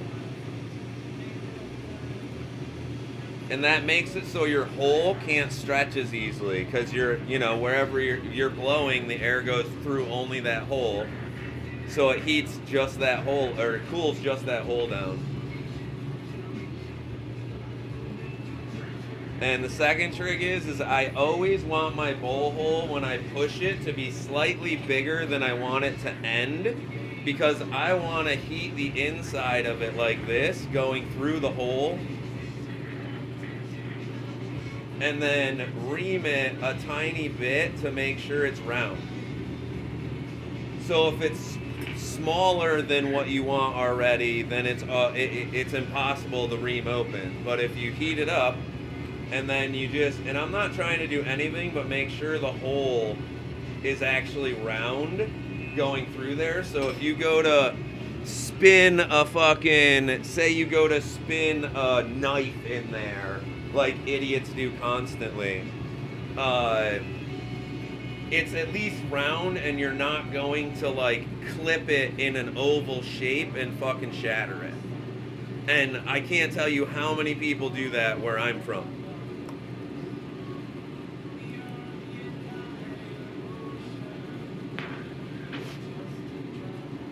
Oh, damn it, it cracked.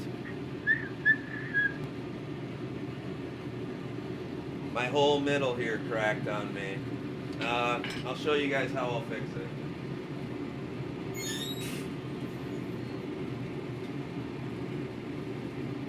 Damn it.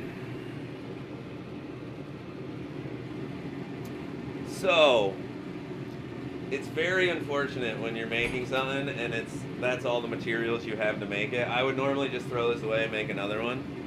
But, seeing as I can't do that with this, and I already popped the bowl, the hole, everything, I'm going to show you guys a little trick I do to save shit if you absolutely have to. You can save it this way. So, the first thing you want to do is figure out a spot to tag a thing on the side here that's just going to leave a marble, a little dab on the end. Weld this on and have it come out at an angle like this right here. And then just peel it off. It's got to stay well away from all of that. Just let it sit there, peel that off straight. Go to this side of your handle. Make sure you're welding to the 9.5. Add it to this.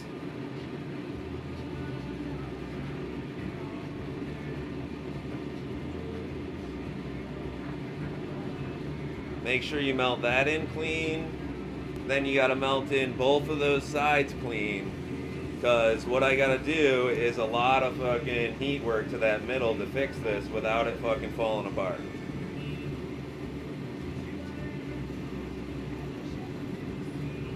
So you want to make sure this bridge is welded clean and the other one is welded clean. Because even though this is a fucking cheap pipe that I could remake in no time, I literally can't remake it. I don't have the materials. I have no more white at all.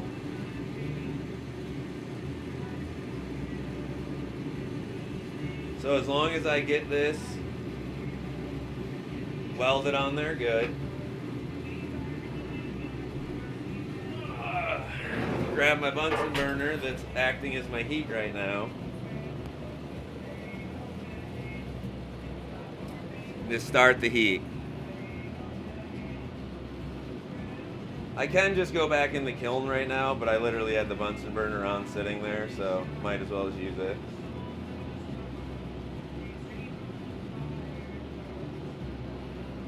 turn this up actually. Get a little more heat going in here.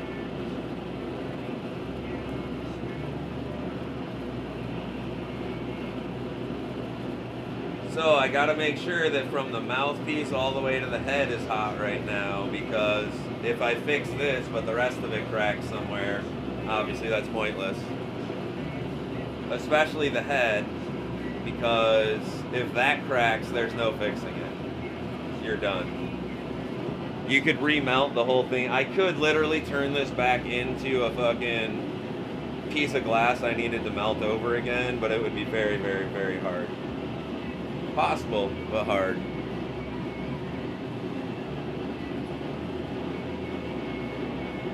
And I don't want to start trying to manipulate any of this until I have this where I know it's hot.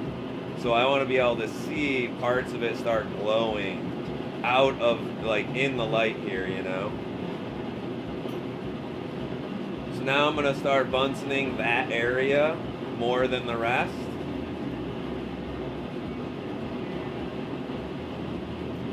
I can't be having that split apart on me. So if you heat it slowly, Bunsen heat, you can literally get rid of that crack in just this Bunsen if you wanted to. I'm not gonna do that, but you could. But what I do want to do is I want to make sure that this Bunsen has it to where that crack is starting to go away already. Which means I got to keep heating this head and then back to this, because if that head cracks, like I said, you're fucked. So, big problem, I can't blow in this right now, right? So I need to seal this shut real fast again. The way I seal these shut, if I already have a carb open, the way I seal them shut is I take a blob of glass, I flatten it to make a flat pod, heat it up, touch it to that, peel back a little bit, and leave a nub on there. The nub is going to come in handy later when you want to snap that back off. Back to the Bunsen again.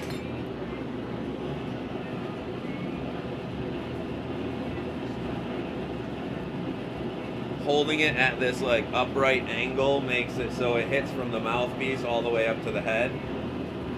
Again, heat the bowl piece, the head of it all up really hot. So now I can just put a breamer in this to blow on this, which means I can now heat this whole curve, because I have it bridge sealed, all at one time. Everything on this curve, not just that crack, needs to be heated. Because if you heat just that crack, it's going to get really thick and look awkward.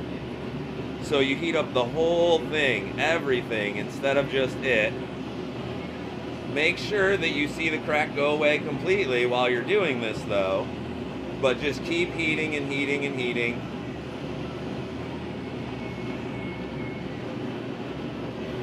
Now, once this all is warm, not just where the crack was, that whole curve, hold it upside down and blow in it. So that opens up that whole curve evenly and you don't notice the fuck up. Like, no one looking at this, even a glass blower, should be able to know you fixed it if you fixed it right. Which means you gotta heat this whole area up.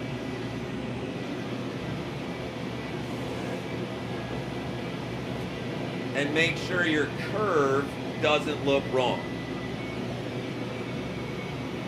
As soon as you get that, it's all fixed, right back into the Bunsen again.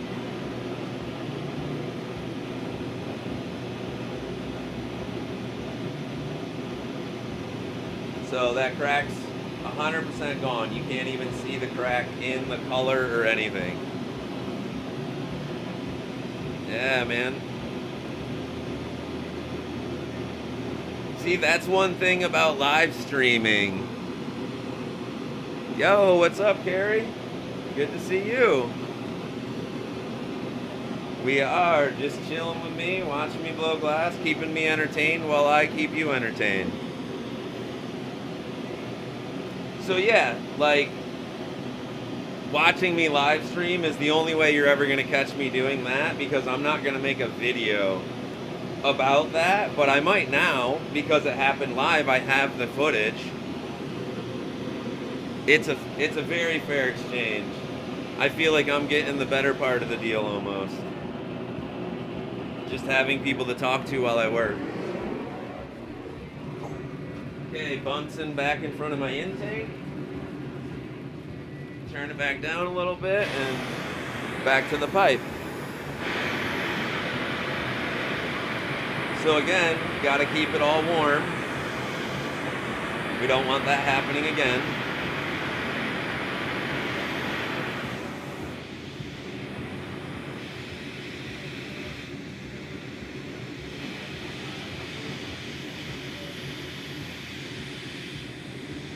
So now you can take that bridge seal off there or pop the carb, but the carb's not gonna pop easily unless you let it cool down some. So there's two tricks to that. First, I'm gonna peel off this bridge seal, and when I peel a bridge seal, I just peel one side straight out, cut it, tag back to that, and then peel the other side off. That's how I peel every bridge seal I do off. Now, like I said, you're just going to have a little marble there, which isn't a big deal. If you feel like it's out of place, just weld another couple right there.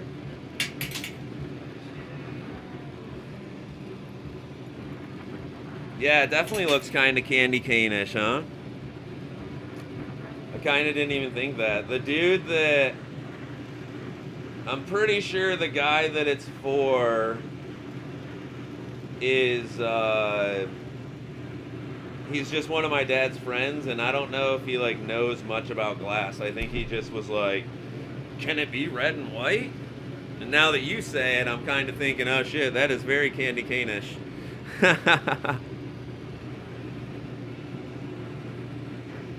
So Carrie, how have you been? It's good to see you in here. I hear you've been pretty busy. Doing some really cool stuff.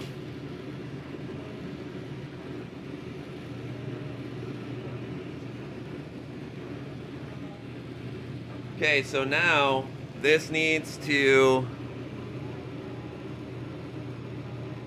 Dude, making succulents and fucking... Mike was telling me about them. They sound super cool. I gotta see a picture. Like I was saying to him, a lot of people do those and they do them real shitty. And he says that you're doing awesome ones, so I'd love to see them. I love that style work, like, just the fact that it's like, recreating nature in glass is one of the things that I love most in glass. I always loved Paul Stanker's work, just like, his whole crew, the fact that they can make shit look so real is amazing. Oh yeah, Mike was fucking, told me all about it. Said how amazing you're doing with stuff, which is super cool to hear. Paul's work is amazing. I used to be good friends with Paul. I literally used to talk to him once a week on the phone. Every week I talked to him. It wasn't just me. Paul had a little, it was almost like a book club, you could say, but it was a glass club. Boro powders, really? Those are like... Were you on those phone calls, Carrie? I was on them. Yeah, I was on those. I talked to Paul through those and just on email and shit. That's awesome. You were part of that. You know what I mean? Oh, no shit. Okay, yeah. That's super cool. I love to hear that. That's so cool. Most everyone I tell is like, yeah, the party line calls, Castroba. Most everyone I tell that to is like, what the fuck are you talking about? And I'm like, man, it was before there wasn't really internet. There was, but it wasn't as I don't know. Very informational. And it was how I learned that Paul wasn't such a dick about pipes as he says he is online.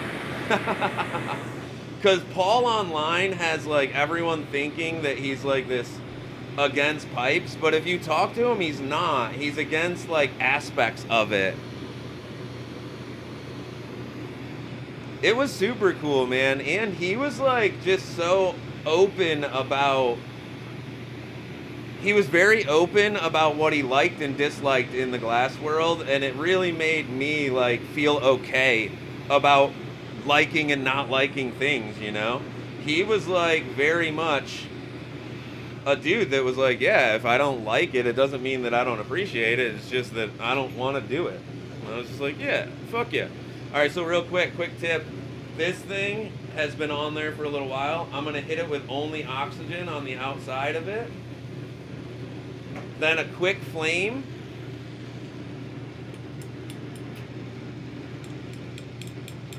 Oh, and it won't just tap off. I guess I kept it too hot the whole time. So normally that would just pop off there super quick, but it didn't, so we're just gonna do the peel. I kept it a little too warm, worried that it was gonna crack again. But normally you should have been able to just cool that, then heat it for a split second and it would pop off there.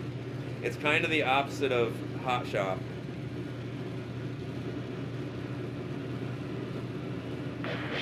Hot Shop, you want to heat something or cool something or heat something, then cool it.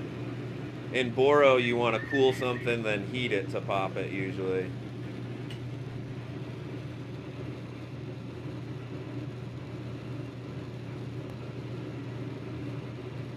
Oh, that'd be cool, man. Yeah, it's awesome talking with Paul. I'm not gonna lie, like, he's a very, very interesting dude.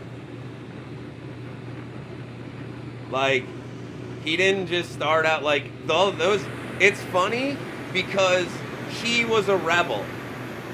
That's the reason that I know that he's not against pipes, is when he started doing that shit, everyone told him, you can't do that shit, it's never gonna sell, it's never gonna be worth anything, da da da da.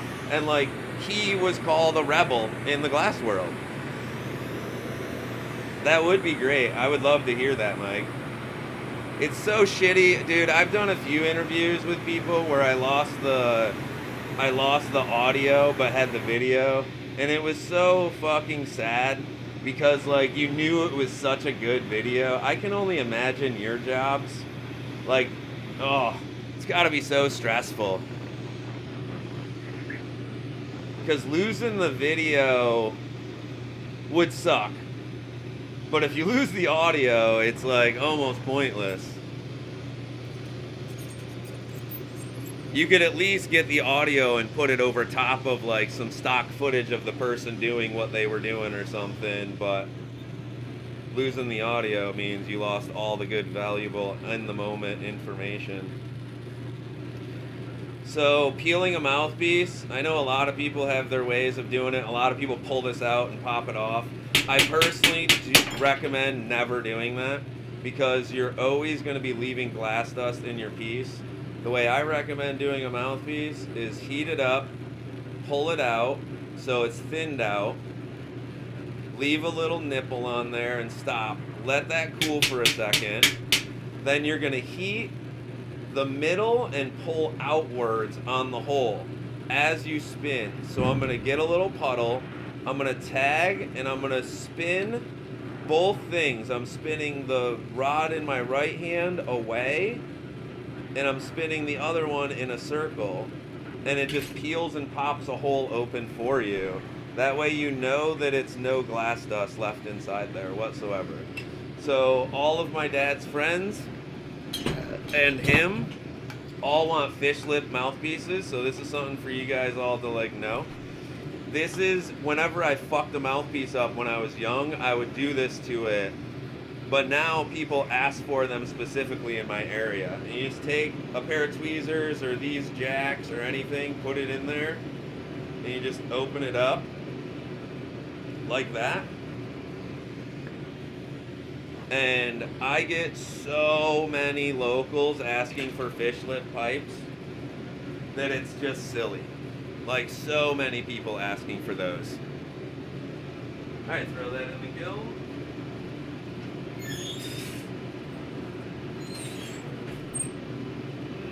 Smoke them on.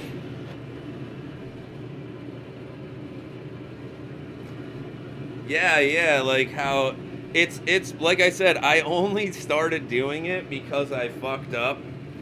Like I fucked up a mouthpiece and I sucked a glass, so it was like a fucking hour and 20-minute spoon, and it was for a friend, so I really wanted to fix it. Yeah, the traditional tobacco, exactly. Like the little white tip that was in them, or the black tip, or whatever that was like. And I can't make them. I'm not gonna lie, it's super hard to make them that small and clean. I would, but on a normal pipe like this, that's my cheat. Is that way. But I didn't really sell them to like the mass of the people. Like I've sold 20,000 inside out spoons through the Burn Gallery alone, and I didn't ever like sell them to them really. People, oh wait, what just happened? I think I unplugged my camera for a second there. Sorry about that, guys. So I sold them just like locally to the local head shop and to friends and stuff, and now fucking almost everyone locally wants it. Your hat is so clean. You always wore sick hats, bro. You mean the hat that you still wear was clean? Or you had a sick hat? You always looked good when you were out interviewing and shit, man.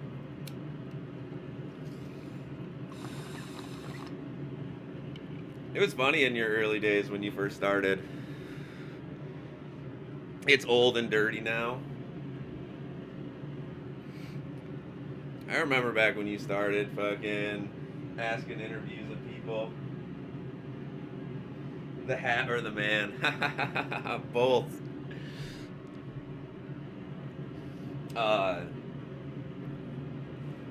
Yeah, it was funny because like I remember people at first were all like, I don't know, that's just like weird. He's like out trying to give secrets away, and it's like, what the fuck are you talking about secrets? This shit's old as fuck. He's trying to help fucking spread knowledge.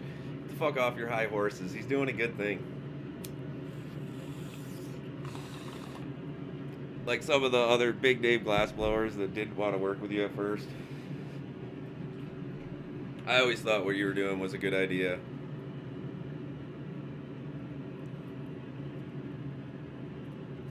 And now look at you guys.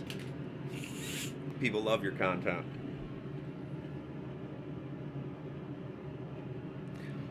You've always been super respectful, man. That's why you've grown to where you guys are now at this point. Is people, you know, you stick around long enough and be respectful in this industry long enough, everyone fucking eventually realizes like, oh shit, they're good people.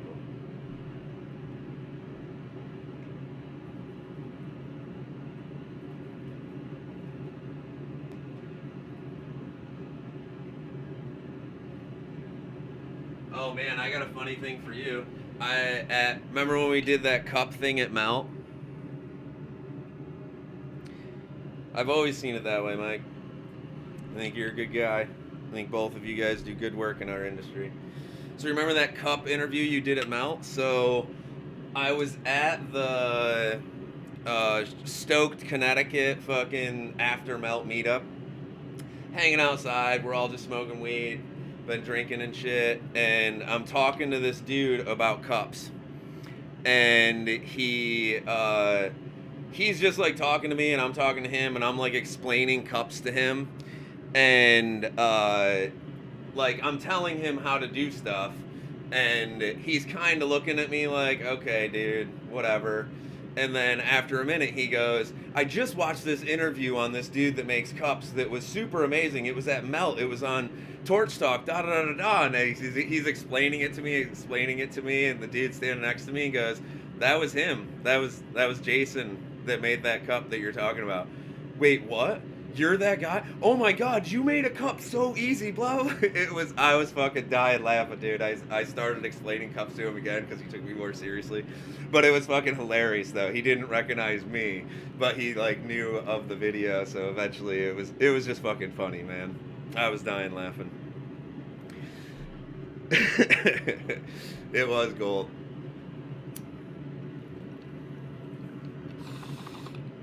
Alright, what to do now? We got the 3 shot glasses done.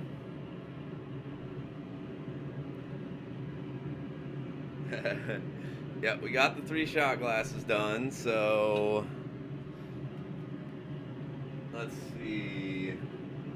Yeah, this was the cup we made on stream yesterday. Has a nice all fume spiral bottom.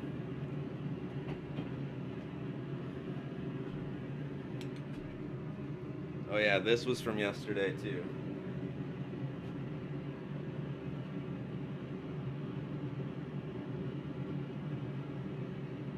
This one, there's actually Dichro down in there, but it's hard to see even by like eye, but with water in there you can see it good, but on camera I'd never catch it. Thank you guys, thank you. Came out good for sure. Let's see.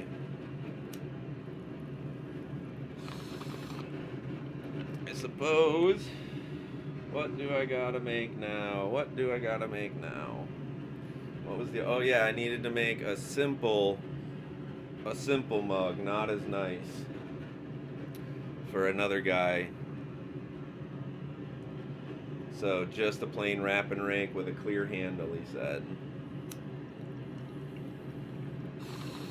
So that'll be easy, I can do that right now.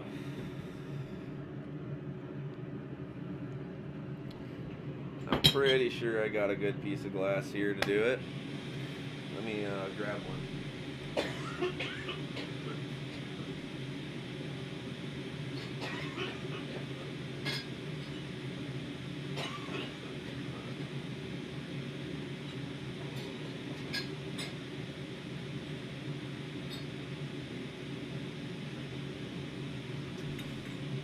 Oh wait, it's right there. There it is. Alright, so this actually, which one? That's actually 50 by 5, so maybe I'll use that.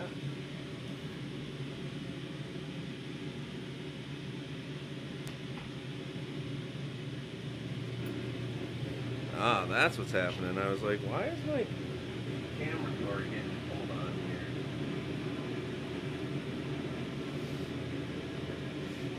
here? Alright. Do I have glass cleaner out here? Probably not. I think that being 50 by 5 will be big enough to make a standard mug on. Just wipe her down a little bit here.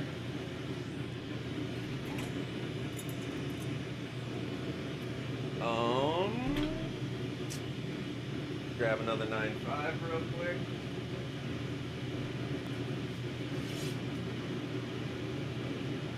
Huh, what happened to my music, man?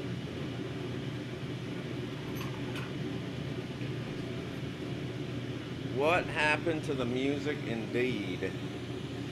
I wish I could listen to Critical Role on here while I work, but I know that they wouldn't allow it. So we'll listen to Wookiefoot, Be Fearless, and play.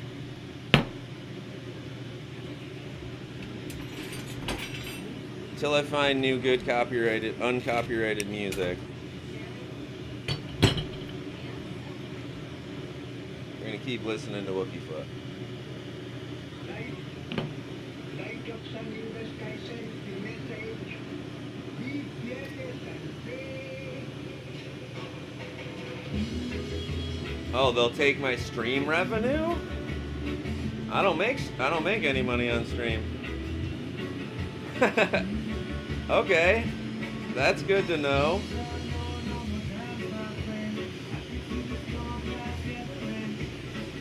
Oh, does he really? That's funny. I can really play what I want? Oh my god, that's amazing.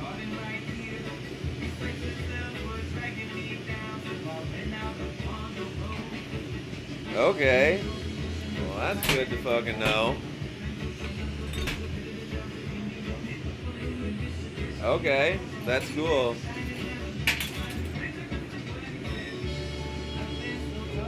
Can't climb over. There's nothing so wide we cannot cross.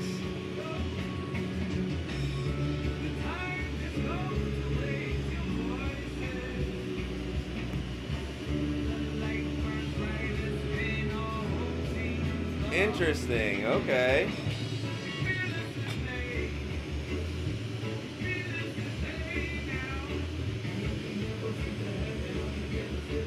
Oh, okay. Well, that's cool. I'll just play people that I want to get the money. Yeah, I can't monetize any of my YouTube channel yet, so gotta have over 1,000 subscribers, I think it was, or something like that, before you can.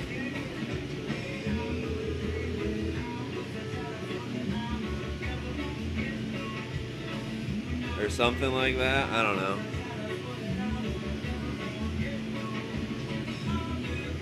But yeah, I would love to just give the money to the artists anyway if I'm listening to their music. I don't care. For now.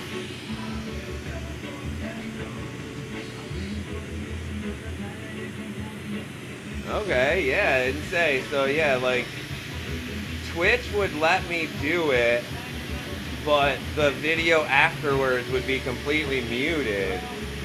So like, if you're doing teaching, you can't have that. That's awesome. Fuck yeah. Thanks for the info, Mike. I appreciate it.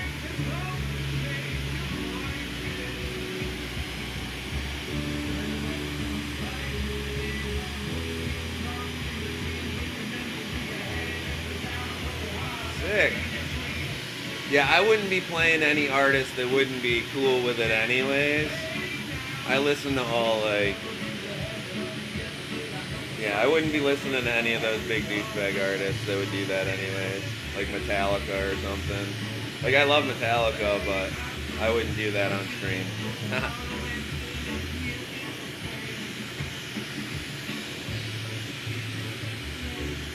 Shit, so that means I could listen to Critical Role while I stream.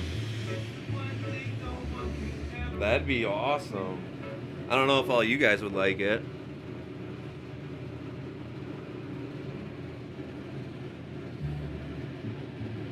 Oh shit, they copyrighted it just with the OG drum and bass on.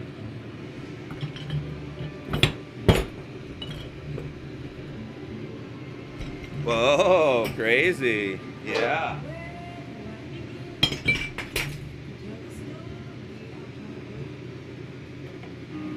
Oh, okay. Well, that's good to know. Yeah, I would hate to get a copyright struck from something stupid. Oh my god, brutal, man. Oh, brutal. Oh, that's rough, Mike. It takes so long to upload some of those videos, too. Oh, I feel your pain. Alright, let's see if we got some silver left. Sweet. Very good info to know. Do I have silver? I do. Okay, we're gonna just fume a line down one side here. And then right on the opposite side of it.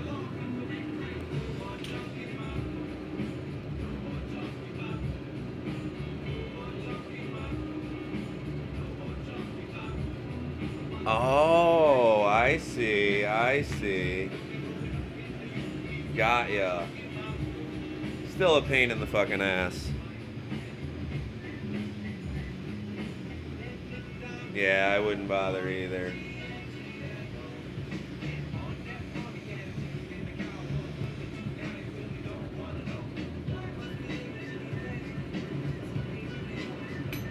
I have gold on a stick. Gold on a stick somewhere. There it is.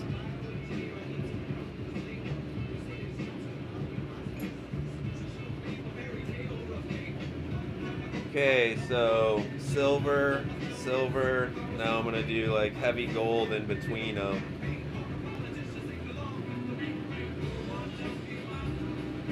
I don't mind overlapping the silver with the gold if it happens. That's a shitty flame for gold.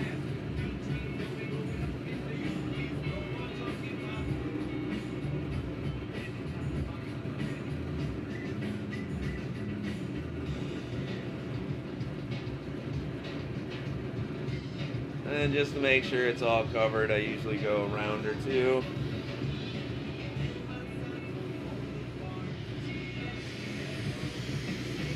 So, do I still have that rod left here somewhere? I had one.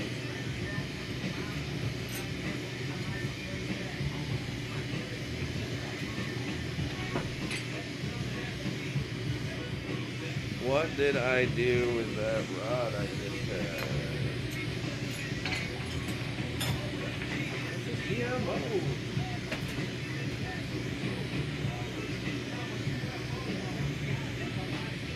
You makes me happy too, Groba. Very happy. Now, god damn it, I know I just had. How do I keep losing shit? I mean, I know how I keep losing shit. I'm a high fucker, but I know there's a fucking clear rod sitting here somewhere I just used. Well, maybe I'll have to pull another rod down. As soon as I do, I'll find that one.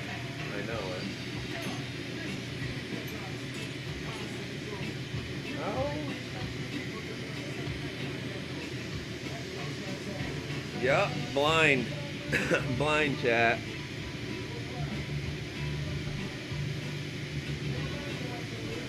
Okay.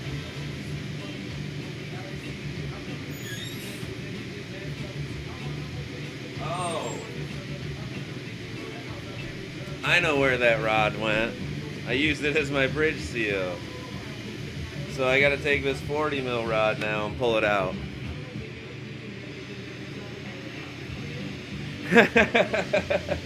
You definitely learned that today.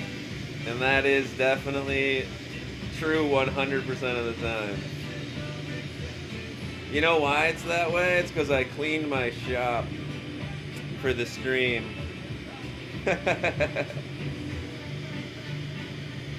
Alright, so I'm out of rods, I guess tubing now too. I did not realize that. I have more, it's at my local head shop. I just gotta go get it.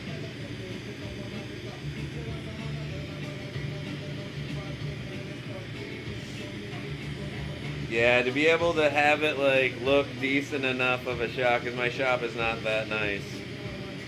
So to have it look decent enough on stream, I had to like clean and move a bunch of shit from what I normally have it. But I'm building a new glass shop in my house that's just a single station. We'll only have a little kiln that'll be where I stream from mainly. Alright. Yeah. My local head shop has rods and tubing and shit that I just trade him glass for usually. He doesn't like sell it, it's just his to use, but he doesn't blow glass ever, so I just go there and buy shit. And then we buy glass together. When I buy cases of glass, he does too, to save money. So I just gotta go up there one of these days. He's been sick, so I haven't been up there to see him in a couple weeks.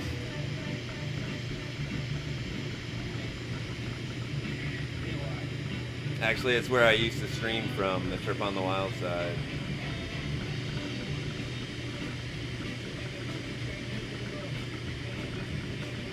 But it's not that bad. I'm just taking this 40 mil rod, get it hot, pull it down into a 6 mil, and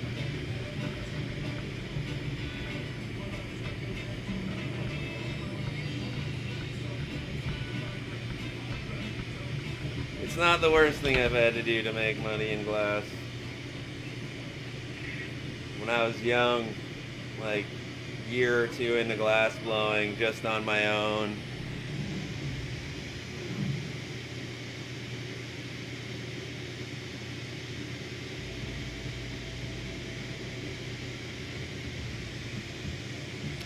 Nice. Yeah, I bought myself years ago when I was streaming, right after I stopped streaming and wanted to start again. I bought myself a Canon camera that's super high quality, and that's what the mainstream is right now. I got the Diddy lenses for them, and then it's a webcam straight ahead of me that's just like a normal 1080 webcam. But the camera that I have can do all kinds of cool shit for, like, I'll show you when I'm rapping rigging the next thing. Because it's like a nice Canon camera, I can actually turn the like aperture and shit way down, and it makes it so you can see everything in the flame. So that's the reason I bought it all.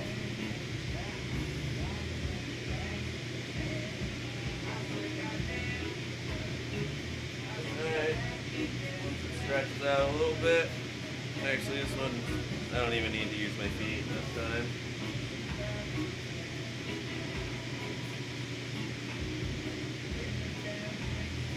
Get myself a 5mm rod real quick there.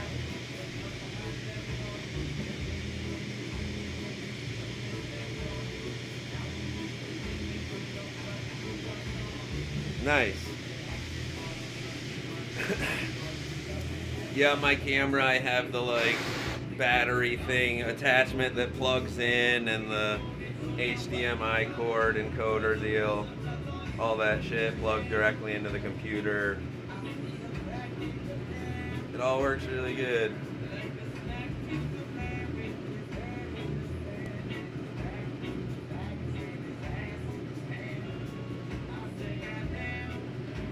Alright, we can leave that out of the kiln for the rest of the night. Set that down. Now we can get back to the other thing.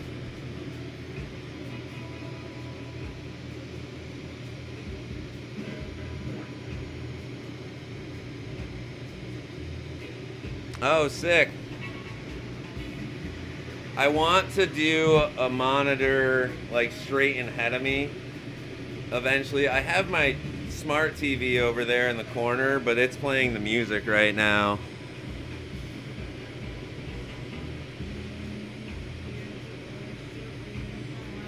Yeah, I'm gonna have to look into the TikTok, man. Like I said, I'm gonna call up Al. He was in here the other day talking in chat. But yeah, I really haven't looked into it. I'm gonna have to look into it. I see that you're not the only one that told me it's blowing up with glass blowing stuff. And I can stream. I use Streamlabs for streaming, so I can stream on multiple platforms at one time if I pay for Prime.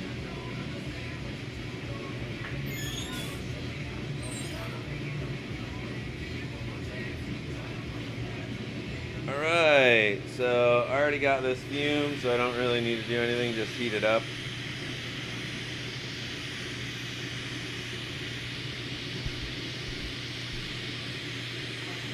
Yeah, it's funny, for my glass blowing stream I can use Streamlabs, but for my gaming stream I can't. Because I play with an Xbox and Streamlabs doesn't recognize the HD60S. I gotta buy the 60S Plus.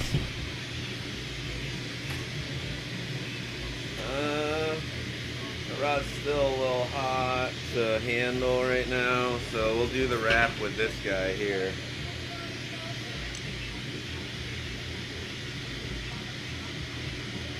So the nice thing about using thicker glass is it holds its heat longer. All the other ones I've been making were, nah, that's dirty, I can't use that. All the other ones I was doing were, this will be perfect. 44 by 4 tubing, and that's because it's so thin it doesn't hold its heat. That's why I was having to do wraps in multiple steps for anybody that was here watching or rewatches the videos or anything. But this is 50 by 5, and this is what I normally make cups on, is 50 by 5 or 50 by 7. And I can wrap a big piece of this because it holds its heat so long. So I'll be able to wrap this all in one shot, easy.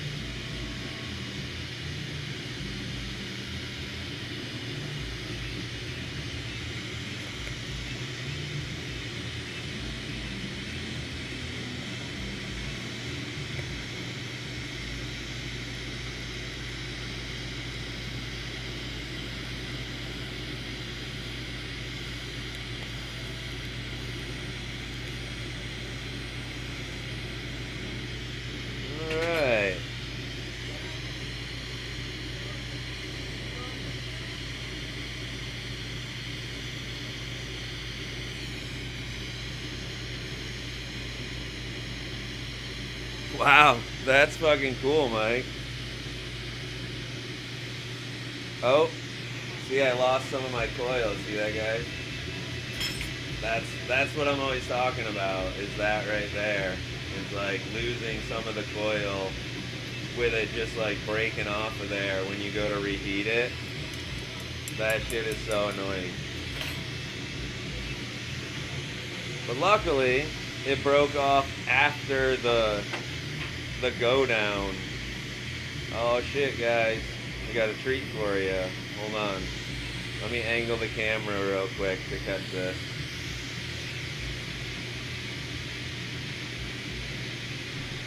Oh, you see my heat? Yeah, I gotta turn that off, actually. What's up, buddy? What's up, buddy? Come here, Lo. Come here. Over here.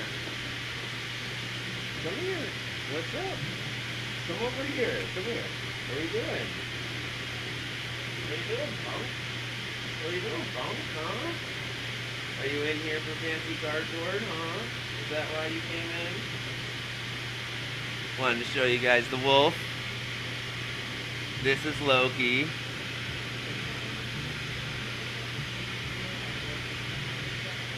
I think all of you guys have met Loki. Well, you want fancy cardboard? Hold on.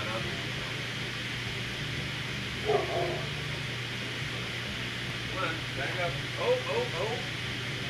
Holy shit. Here.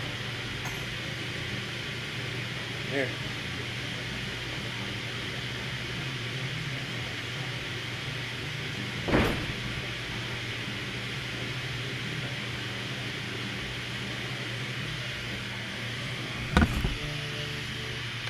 He was just coming in for his fancy cardboard.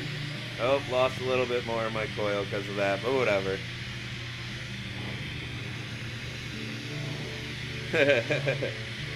So he literally comes in here for fancy. I call it fancy cardboard. He'll like come in here and bark at me a few times, and then I give him a piece of cardboard. He runs back out into the yard and tears it up.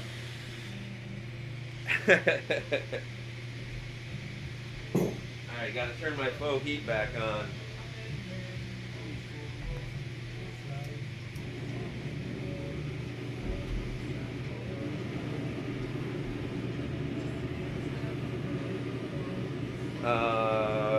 Nips? See, I didn't have to look that long that time, chat.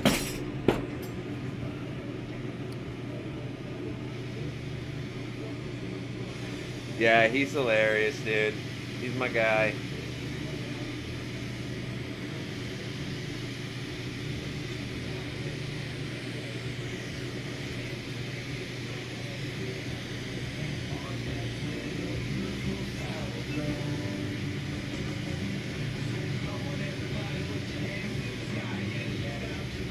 Okay, so I want to get all this hot at first, then heat up one straight line, get the tip of this hot,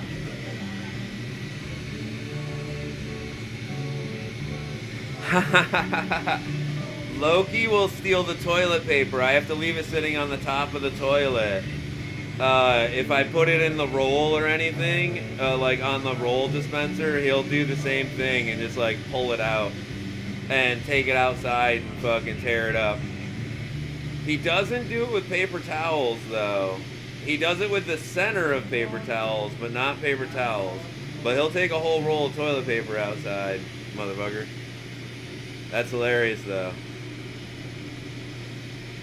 Dogs, man, gotta love them. I'm actually surprised my cat hasn't come in yet today. Willie's usually the one that comes in the shop the most. He's always walking around my legs, rubbing on my legs. Oh shit, she's a Great Dane. Yeah, she can get that shit anywhere. Loki's lazy. He won't like get up on anything. It takes too much work. Like getting up on the couch, like you'll see if you ever watch the gaming stream, there's a couch right behind me in the screen, and it's Loki's couch. He literally It's his couch only, pretty much. Like, the cat lays on it too, but like, it's not. People never sit on it. It's just Loki's couch.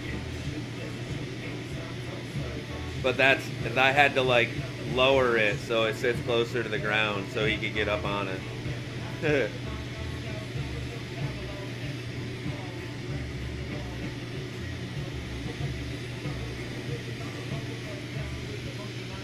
I love Great Danes, man. They're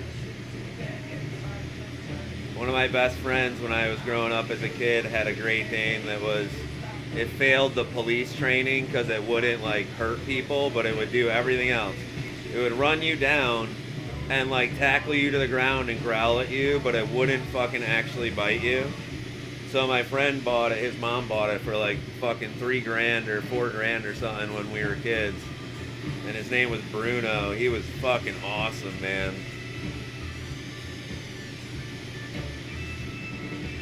Yeah, Wolf's my best friend. He's like 9 years old. He literally, like, if I cook dinner, it's for me and him. Like, he eats fucking, like, ravioli and shit like that. He hardly ever eats dog food. If he does, it's like a can of tuna on top of his dog food, and he'll eat some of it. But yeah, he gets fucking whatever he wants at this point in his life. It hasn't been that way his whole life. He's just old now, and he's the only dog I got now, so he gets whatever the fuck he wants.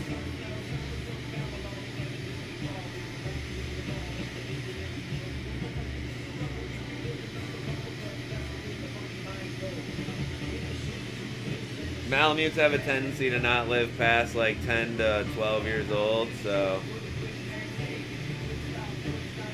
figure he can have whatever the fuck he wants now.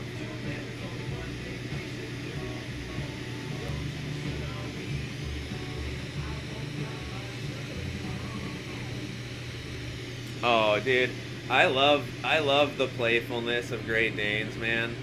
They seem like they're so, like, don't get me wrong, they can be a scary dog, for sure. They're great guard dogs, but I love how friendly and playful they are, man.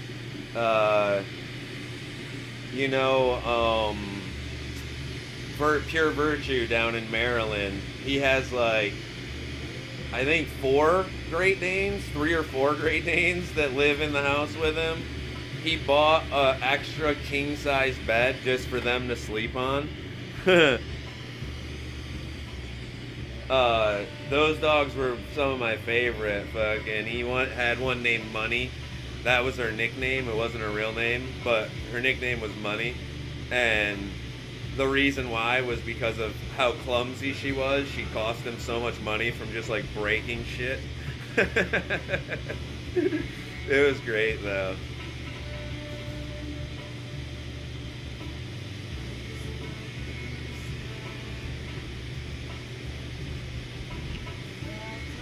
Alright, this is gonna be a nice mug.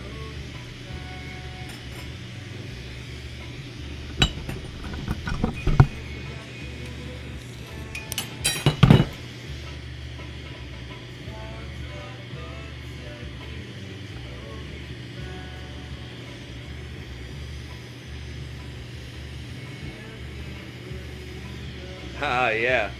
He has, like I said, he has like a fucking baller king-size bed for his dogs because they would otherwise sleep on his bed with him and it leaves him no fucking room at all. Because they ain't sleeping on the floor. They know that they're better than that.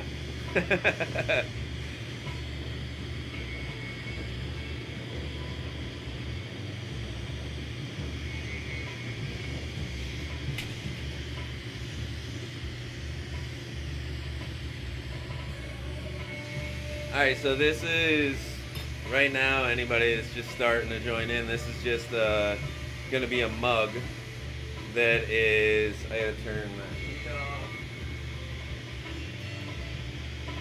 Freezing up my propane tank over there. That shit is fucking frozen right now.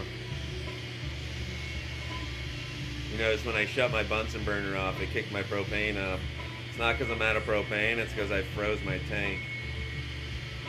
Which means this is going to have to be the last thing of the day because I'm going to have no heat after this at all. I got to go buy more propane tanks for my furnace over there. But it's been a great stream today. Hey, it's almost 4:20, guys.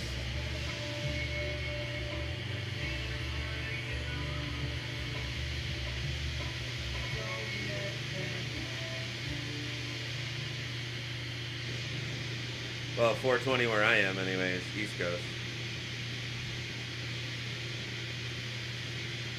4:16 right now.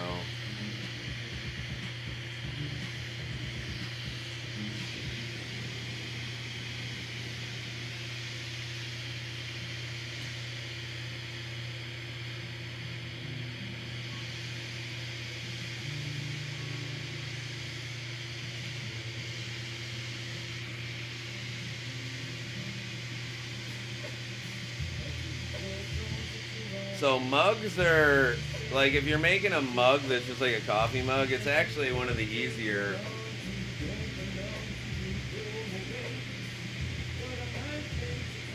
cups to make if you have an Elmarver and a blow hose.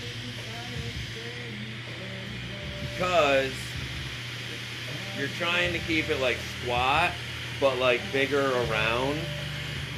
So if you don't have a blow hose and an Elmarver, it's really tricky to do this. But with one, it's super easy. You're just gonna hook your, that's awkward. You're just gonna hook your honey to your bottom as straight as you can get it. Honestly, I'm not gonna lie, it doesn't matter 100% if you're perfectly straight. I know a lot of like old Venetian people and shit are like, you have to have every funny, everything perfectly straight. I don't agree with that. Your hand should be able to make up for the difference. Once you get good enough, you should just be able to feel where it's off center on your spin and correct it.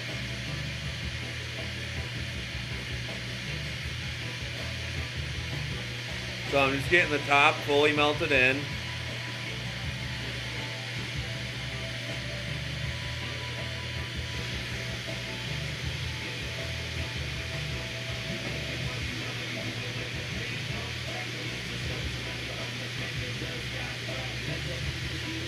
So that was just melting it in on the top there, not trying to do any shaping. Now is where you can start shaping this though. And all of it comes down to get this whole thing hot at one time. As much of it as you can. You can't get all the way by your funny hot, but everything hot at one time. Set it on here, blow and spin at the same time. And leave it on there for the whole time that you get your shape. The whole time you're sizing it up and everything, making it get bigger and everything. I don't blow it up outside of the flame, outside of marvering it at all when I make cups. So I'm not blowing in it in any way, shape, or form right now. Other than my hot air I'm talking.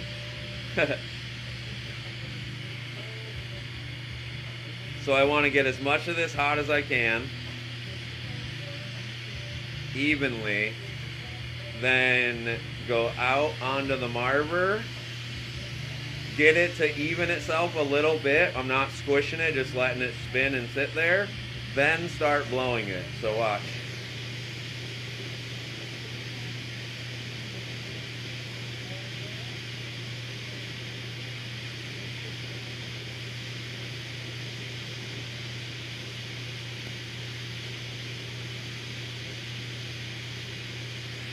Hey, happy 420.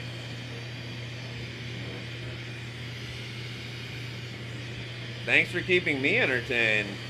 I appreciate it as much as you guys, probably more. Having someone to talk to. I probably would have, if there wasn't someone to talk to, I would have stopped blowing glass after I finished the shot glasses. That's all I had to do today. I would have stopped then. But I didn't. That's not all I had to do. I had to do this too. I just probably would have stopped. So as you can see, when I blow it up on there, it makes it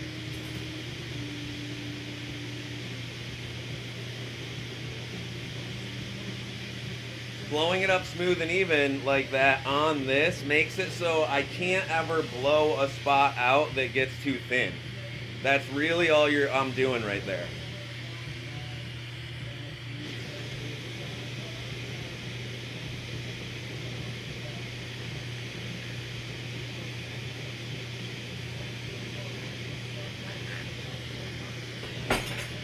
So I flattened it, but I don't want to leave it flat right now. I want to remelt this and let it droop out a little bit so there's no hard edge chance for the rest of this.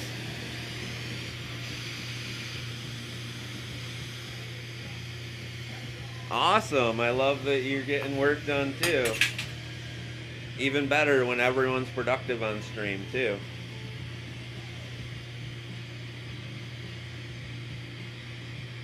Always solid punny this. Don't do cold seals on cups.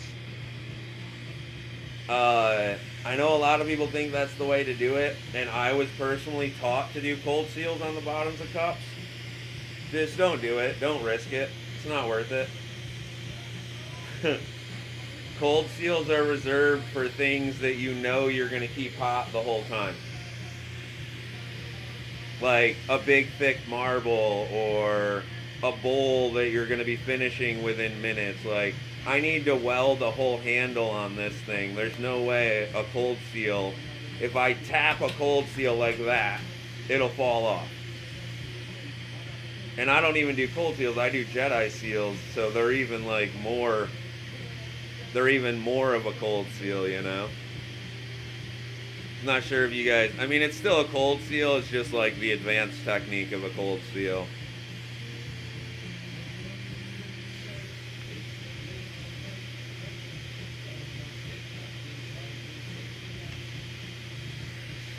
So you know how you use a marble mold to like see where it's uneven? I'm doing the same exact thing with this L-marver on this side. I'm just setting it down.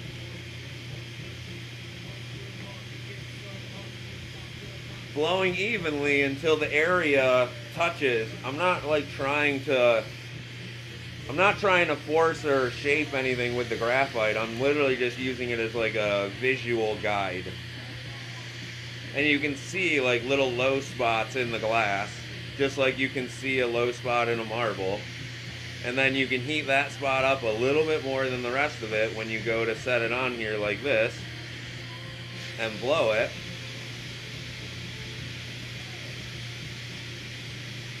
And you can see that it's all touching when I spin it, so I know I have a straight wall. There's no like guesswork with it.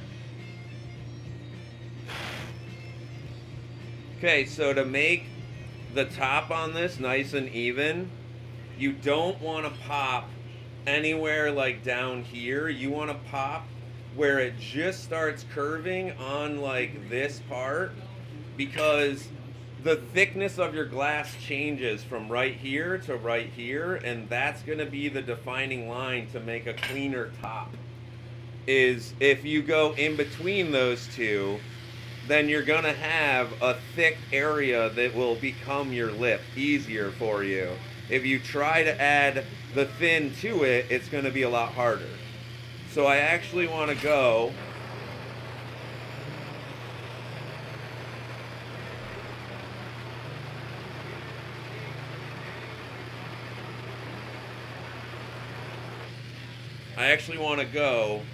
right here where it's right on the edge of it going over that, from the straight wall to the curve down to my handle. I'm not blowing in it or anything right now. You just want to keep it straight like it's on a lathe. Start pulling with the hand that you want to, like, you know, not this hand, this hand. Start pulling, but leave it in the same spot in the flame. So you just keep pulling away with this hand on this side, but leaving this hand in the same exact spot in the flame like it was on a lathe. And you'll see thin and thick spots. Just keep going until they all go together. Keep pulling lightly. Now right here, it's very thin where I'm at and thick on this side. So if I just keep pulling, it'll pop. I don't need to blow, I don't need to nothing. It'll just pop itself open. So anytime I say I'm doing a peel and pop, that's what it means. So now you'll see, I can kind of show you in the flint. It's like straight wall there and starts getting thinner. That part, if you leave too much there, ends up being a nightmare to get to look good. But if you try to take it all the way to the straight wall, you end up having a nightmare because anything that was uneven there will not come out of it. You can get this thin part, like this part right here, is thinner than the rest of the cup. That's going to be my lip. You need that to make your lip, and it needs to get this thick. So you have that much play space with it to get a even lip now. The trick to the even lip is always first, set it back down in your L, get it to have a straight wall. It needs to be a straight wall. This doesn't matter if it's messed up. This needs to be straight. So you can then take a marver, and you're going to, we'll zoom out a little bit more. You're going to take a marver, and you need to make a cushion for this lip that's fucked up to go in there and look clean. You need to push some of the fucked upness into this part of the cup. So this is going to be a cushion heat. I'm going to heat it up so glass will move but not easily. And this is going to be a moving heat to where it will actually move when you hit it on the marver. So this part gets really hot. This part gets a little bit, as soon as it starts glowing red, go back here, set it on the marver, and just go straight in. It's going to be lumpy and wobbly. That's totally fine. You need to do it a couple times. To heat it up again, go in on the marver. Okay, so you can already see that it's getting rid of the lumpiness here, but it's making lumpiness this way now. That's what you need to happen, is you need the lumpiness to go from one place to another, but to get a straight rim. So heat this back up, just re-straighten that wall again, and you're gonna see that some of the lumpiness went into here and some of it didn't. That's totally what happens. Now you want to heat this up hot again, this whole area. Get your cushion.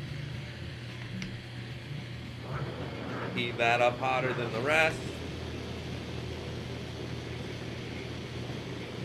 Straight in with a little more force the second time. So you actually like give it a little push the second time. Straighten your wall again. Get your cushion heat. Then this should be the last one where you should be able to get all your wall thicknesses and everything pretty relatively clean. So one last heat, back to the marver, and you're gonna push in harder and harder over time now. So now you can see it's oblong this way, totally fine, that's what happens. You're gonna now lightly heat this. Set it on here. I'm not pushing.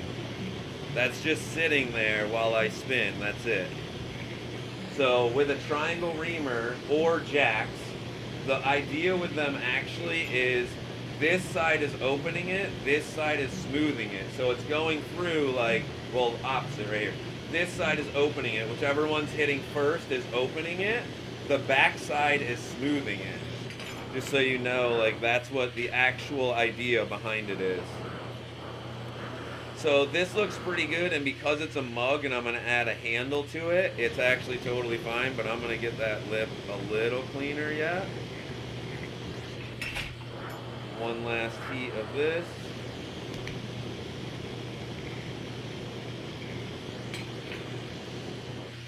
Alright, so they wanted just a simple handle on here, and there's lots of ways to do a simple handle.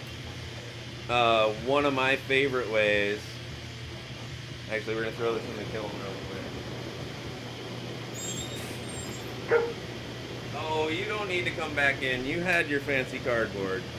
I'll be done in a little while, buddy. So, when you think not fancy handle, most people think like I'm just gonna weld the thing on there, bend it back over. That actually takes a pretty good amount of time to get to look good. And there's other handles that I do that are actually easier to look good and faster. And one of them is just the 2-knuckle grip. I love passing on the tips, Kasroba. That's what it's all about. Spread the knowledge.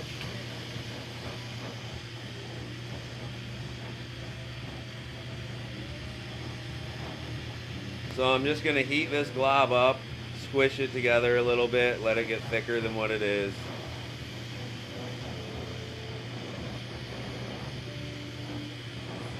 Then I'm gonna flatten it. Not super flat, just flatten it a little bit. Doesn't matter that it's weird shaped like that. That actually works out kind of good. Now let's see. Ooh, look at that. Tungsten was right there. Didn't even need to look for it. So I'm just gonna tungsten pierce 2 holes in this. So I'm gonna heat up one spot, good and hot. Heat up the tip of my tungsten, and I'm not gonna drill through this. I'm gonna actually pick it. So I'm actually gonna go in here and back and forth with it like this. So I'm like digging a little hole. Heat up the tungsten again. Dig a little hole. Then one last time. And it pops through there. So that's the easiest way to not leave like schmagma on the inside of your shit. So got one hole. I just want to open this one up a little bit. It doesn't need to be full size, but treat this like a thick ass ring now, where you're just gonna like bounce your flame around the hole, get the hole hotter than everything else, and then do some reaming. Ream that fucker open.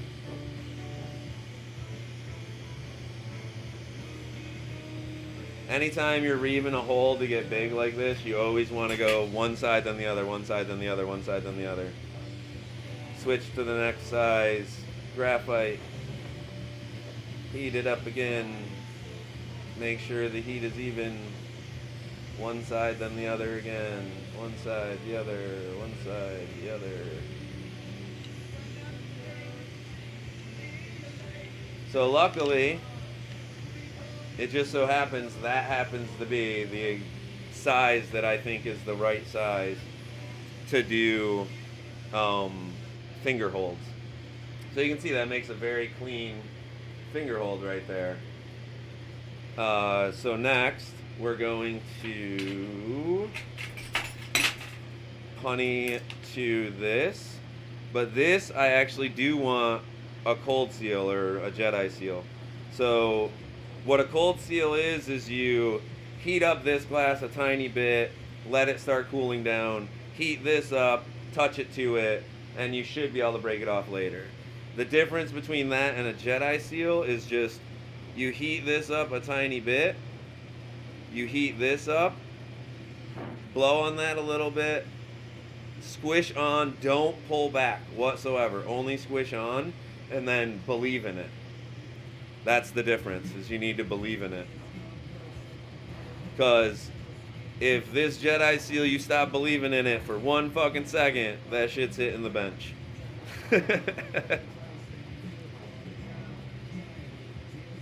And just so you guys know, I learned this technique from Jason Howard. Because you did it with that little blow that I did in between there where I blew on it and did it with such little amount of heat, this thing at this point, and I didn't pull back, you only squish on and don't pull back, if you fucking blow on this thing wrong, if I tap this on my foam microphone right there, this shit is gonna fall off and hit the bench. So it's a great thing to do, but it's also the reason we call it a Jedi seal, is like, you need to fucking believe in it. Because if you go to Marver this right now and you set it down too quick and you don't believe in the power of the Jedi Force, it's fucking gone.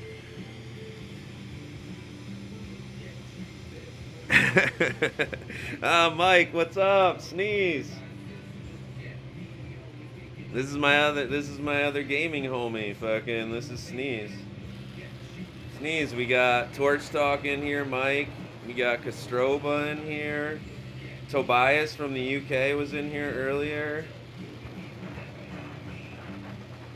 Okay, same thing. This one, because it's a Jedi seal, you can't do the tear thing. It'll fucking tear right through it. So I'm going to do the old school way and get a little Spagmo, which is just the heat tungsten hot push through. Switch, heat tungsten hot push through.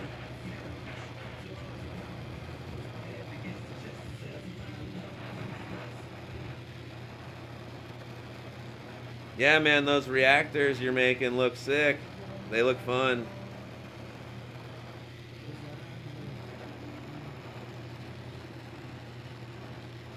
So I know you guys can't really see it, but the difference between how clean the two holes are inside of there is pretty drastic by pushing it through it or tearing it open.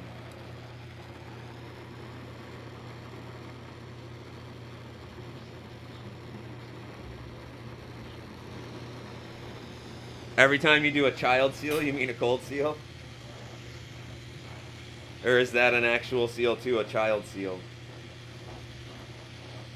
Is that some soft glass shit, Mike? Or Pete?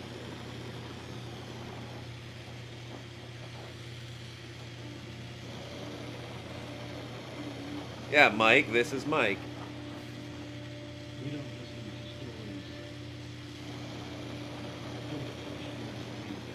Auto-correct. Okay, I thought so, but you never know. Alright, I do need to turn my little heat back on.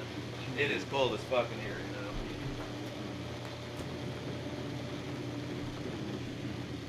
Can't be having it when I'm not smoking weed that my breath is still fucking seeable.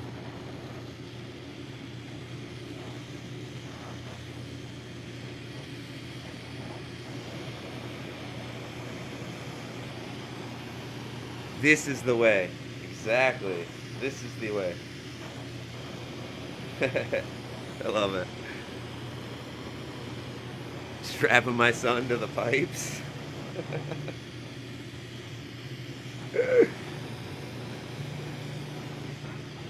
You all done with work, Mike?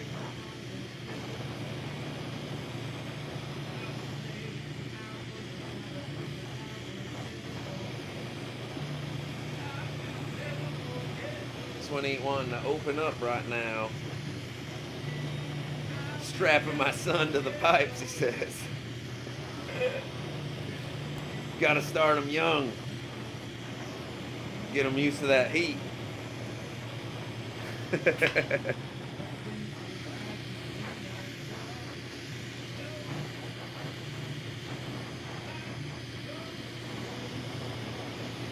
So I like this style handle because it reminds me a lot of like those old wind-up toys, you know what I mean? Like where they had the big wind-up on the back of it. Like the mug kind of looks like it's a big wind-up toy when I'm done with this style handle.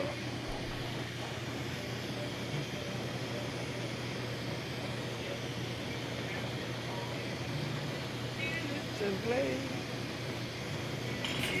And play, alright. Which way? That way?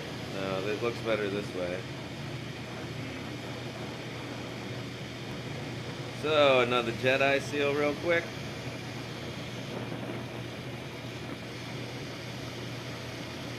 So now this Jedi seal should, if I just heat it in that for a second, and then never tap off a seal, a cold seal up here. You always tap them off down there at the other end.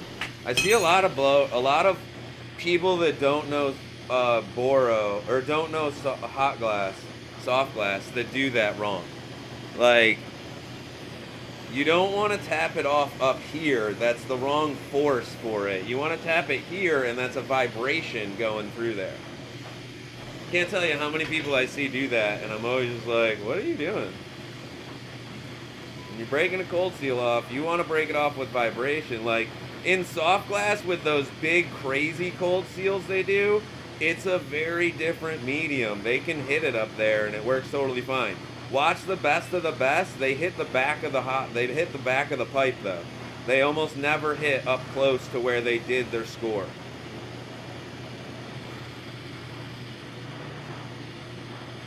So I hate single weld things like when I'm doing attachments. So handles almost never get a single weld spot. They have two. So this one's gonna be the top. Yeah, so always tap at the back end. Yeah, it totally will. That's what it does. So, like, you got to think about the difference in the force that's breaking it. The force from hitting it back here is a vibration that's just going to, like, pop it. If you hit it right here, it's a sideways motion that has a very good chance of leaving a fleck of glass or breaking it at a, like, sideways, like a sliver, like you're saying, come off of there. So, yeah. Always break glass, especially with a cold seal. I guess you're not really breaking them any other way, but there are medium to hot, like medium seals that still break that way. But nonetheless, yes. Okay, so 2 spots makes it so much easier to weld things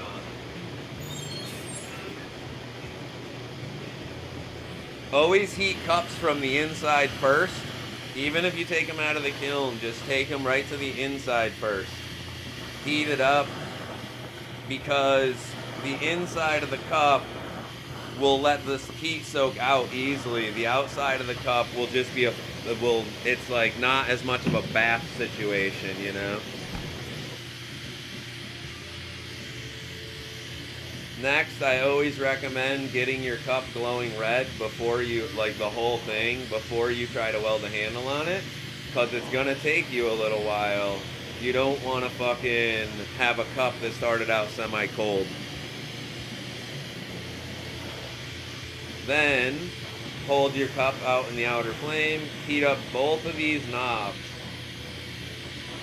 They don't need to be glowing red to where you can stick both of them, they just need heat into them. Choose which one you want to stick first. So I think it's going to look better that way. I always try to stick my top one first, and you don't want your handle above your, like you don't want it like this to where when it sits it rocks. You want your handle, the whole thing, to be even with the top of the cup. So heat up one spot on this cup, heat this up good and hot, touch it, and then pull back away a little bit. That's really important on any seal. Line it up straight, go back in your flame, make sure you still have enough heat in your first one. Just get little heats here and there. Touch that bottom one, pull it back away, get them kind of straight. You should be able to now, with this cold seal, heat it in the flame for a split second and then pop it off there and leave no mark. Like, there's not a single, there's like a tiny thing, but it's not gonna like change the optics of the glass. That's the only thing that's really important about when you break a cold seal off, is you don't want it to change optics. Go right back to the inside of your cup now. Don't try to melt those seals in. Don't try to, just go back to the inside of your cup. There we go. Turn that down a little bit. Just realized I had it so bright. So if you heat from the inside of the cup first, heat from the inside, go to one of your seals on the inside and heat this cup around that seal on the inside of the cup. Then go to the outside and heat that seal. almost always you want to start getting your seals without a hand torch, even if you have one. This flame is going to get it hot a lot quicker, so start it with that. If you do have a hand torch, you can switch to it now just to get the fine details, and it's actually quicker because you're up close and looking at it up close, so you really see whether anything is off or not. This is not just about making sure this seal is good. You also need to make sure it's sealed to your handle properly. A lot of times when you just weld a marble on there and then stick it to something, it's not 100% perfect. And really, it is for like stress-wise, but optics-wise. Now, again, right back to the inside of your cup again. As soon as you get that one done, just go back to the inside of your cup. A semi-bushy flame, not really, but you just want to keep it heating inside like this. Once you know that it's heated on the inside good, your punny on the bottom is heated good and everything, you can do some flashes on the outside if you feel like it. Don't have to. The inside will keep it warm. But you're just waiting for that other one to cool down anyways. So you're just trying to stay your heat away from that seal and keep heating it. Yeah, man. I love it. So again, I want to do the same thing. If you have a hand torch, go inside, heat the inside of this cup up first. This is going to make it accept that glass so much faster. You're just getting the cup itself hot, then right back to this flame to get the whole attachment arm hot. You're not trying to get the weld good, you're trying to get heat into everything right now. This is where you get the weld good at. But as long as there's heat and everything else, this part goes super fast.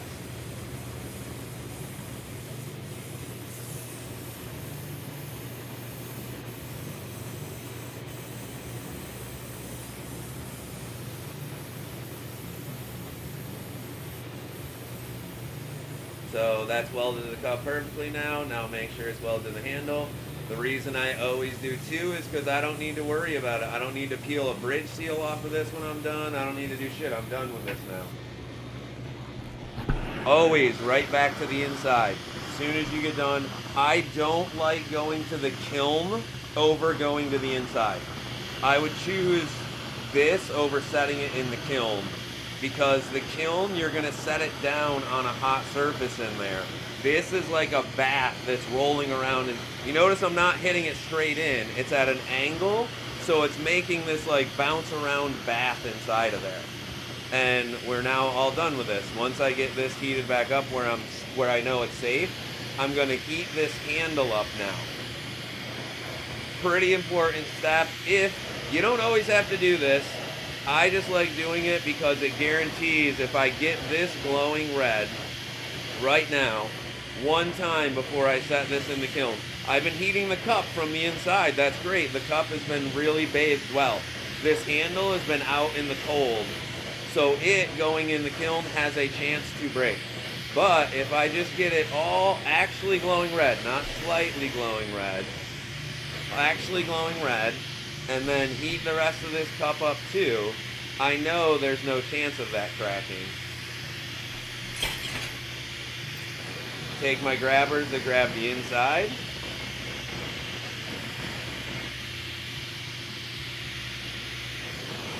I heat that up to where it glows red for a second, then stop. Let it stop glowing red.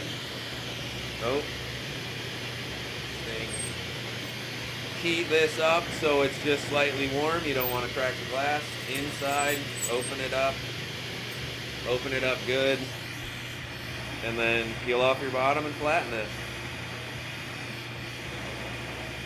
So it's always better to have done enough, because right now, if I had a cold seal and I pop that off there's a chance it just breaks a hole through the bottom of your fucking cup.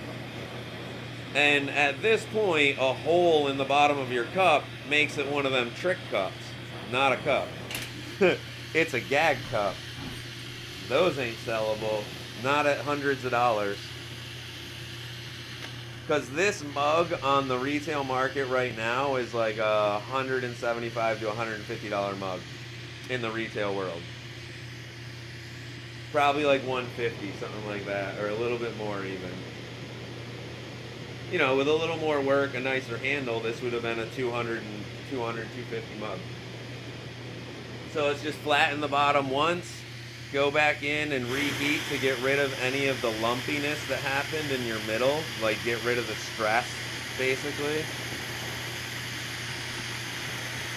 Then you want to let it settle like this, upside down, so it droops in.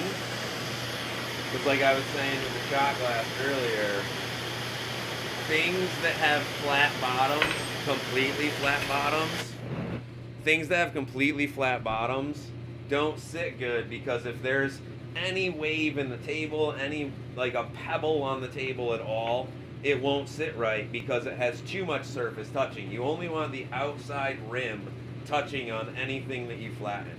But there you go. There's the cup. She's hot. Gotta put it down.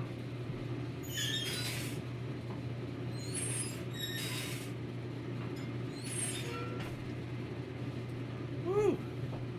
All right. Fucking cold in here.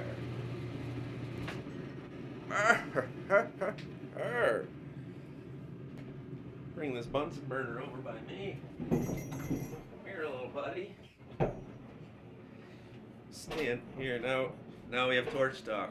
Standing over top of the Bunsen. Torch talk. All right, guys. Today was a good stream. Sorry I started a little late. Didn't get here till 1, but overall, I think it went good. I mean, it went awesome for me. Having all you guys talking made today go by so fucking fast. So good. Like, it's a cold shop in here today, man. Fucking, so I would have definitely been semi-miserable today. And I've had a smile on my face all day because of you guys. It's great. Thank you, man. That means a lot coming from you. You've had some amazing fucking I've watched a bunch of your live streams that you've done. They're fucking awesome, man. So I appreciate that coming from you.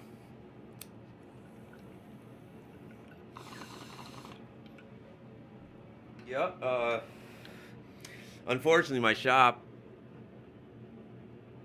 You are 100% right. I am not working big enough, Mike. Fucking, and I wasn't cold making the cup. That's what's great about cups. I fucking love cups because they keep me so warm. And bowls are even better. The cups kept me warm all day. It's just adding the handles and shit where I cool down too quickly, you know? But, so, what was I saying? A few things to finish off on.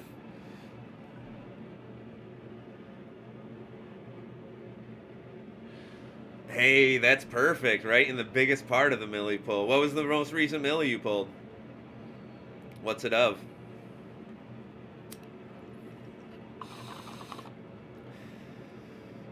I wish I could make it so certain people could post pictures in chat. That would be cool.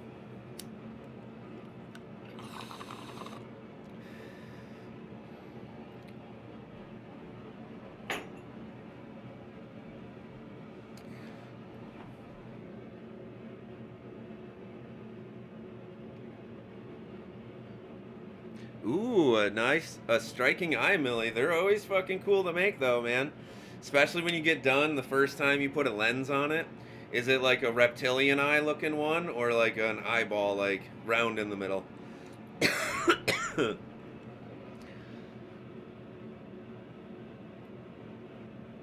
Yeah, the round one's cool.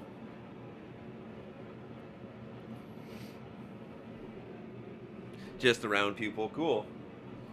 Those are awesome though, man. Fucking, I love making. I always did the bloodshot eyes. Instead of doing what most people did, I made mine all bloodshot. Fucking, I did a shit ton of bloodshot millies. I don't know where they are, but like, you know, there's like eye veins coming in through the whole entire thing. Me and my homie figured out how to do them, and they were super fun.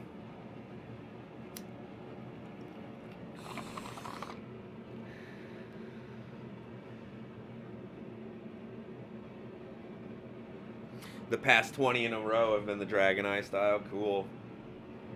Well, maybe I'll have to have you send me Dragoneyes for the dragon I make for the D&D character that we're gonna fight, if it's a dragon. I think the first one he's probably gonna have me make, honestly, is a beholder. So that'll be super fun. Make a sick beholder, which has a bunch of different eyes on it. So that'd be cool to get some eyeball millies from you for each one of them.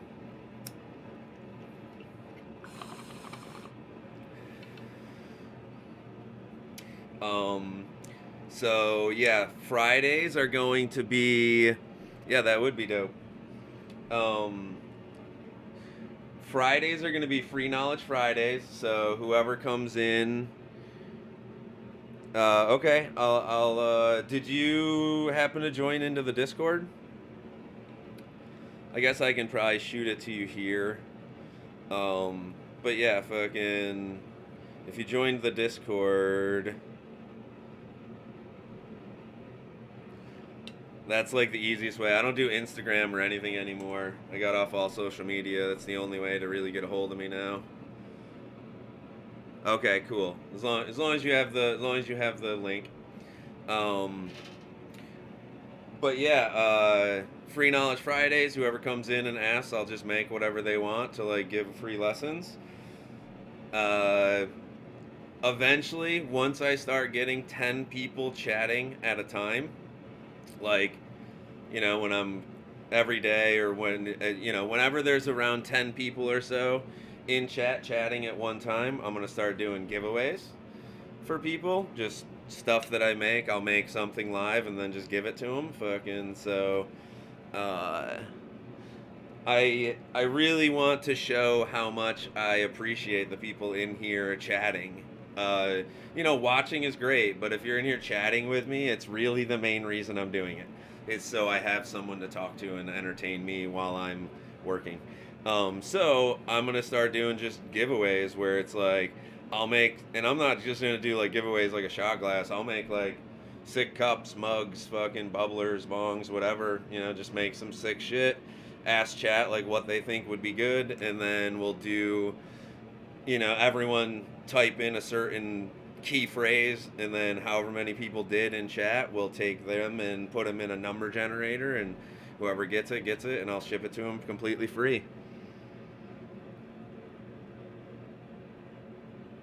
Oh, dude, that's so awesome, man. I appreciate that so much. Fucking, yeah, I really just want to give back to the community, and like this is the way I know how, is knowledge and free shit. I think that's the way to go, you know?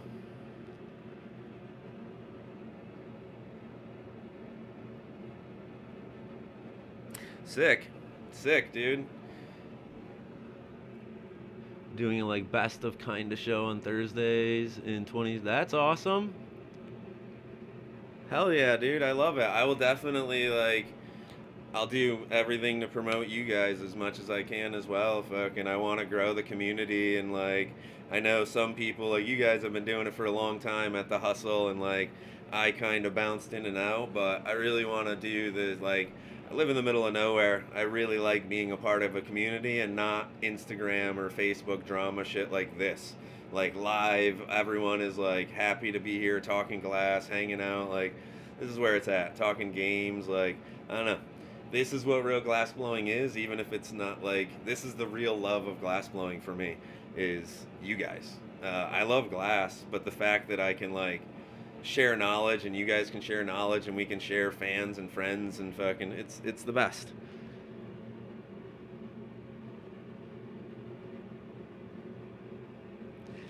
Yeah, man, this is and like, you know, fucking having you guys like say it, and having people come over and watch me from you guys' thing and shit, like it'll only mean like me talking more about you guys and me doing videos with you guys and collabs, which will help both of us, you know, like we both get content from each other, which is the way the real streaming world works. You know, it's like you can build yourself up so much, but it really comes down to like when I'm not streaming fucking and you are, my viewers are still watching you and vice versa. So it's keeping them entertained more often.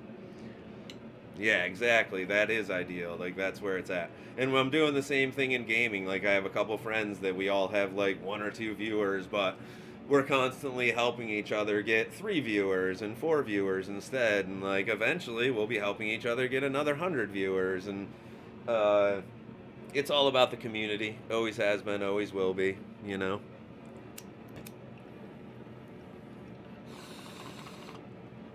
But so for so for me, like my glass shop, I don't heat it at night. So when I leave here, I can't leave any of my electronics in here except for my TV. I got to take the computer, the camera, the webcam, everything back out of here, bring it inside, and set it all back up in there. So I do that every day. Uh, so it takes me a little bit to tear down and set up, but it's worth it for me. Like you guys have talked. It's not horrible. I have a pretty good system for it now, but it's not fun because I have to walk down some slippery stairs with my fucking camera and everything. So I can't just carry my camera. I have to put it in the bag, put it away, put it in all the computer and all its protective shit. Like I'm just too scared to fall with it one time and have a couple $1,000s just lost and fucking be back to a webcam, you know. But nonetheless, uh it is what I have to, you know, it's what I have to fucking do to actually, it's what I have to do to do this, and it's still well worth it to have one person chat. Like, I don't give a fuck if only one person chats that's like one Troy, my friend, or so having all of you guys in here chatting today, it's been amazing. I appreciate it more than I can tell you. Fucking, it's super fucking cool, especially to talk to all you guys that I know in real life and love in real life. So I hope you all do have an amazing rest of your day. I will be streaming on video games later if any of you are into it. Definitely hit me up about playing, Mike, though. I would love to play games with you, man. We have a lot of fun.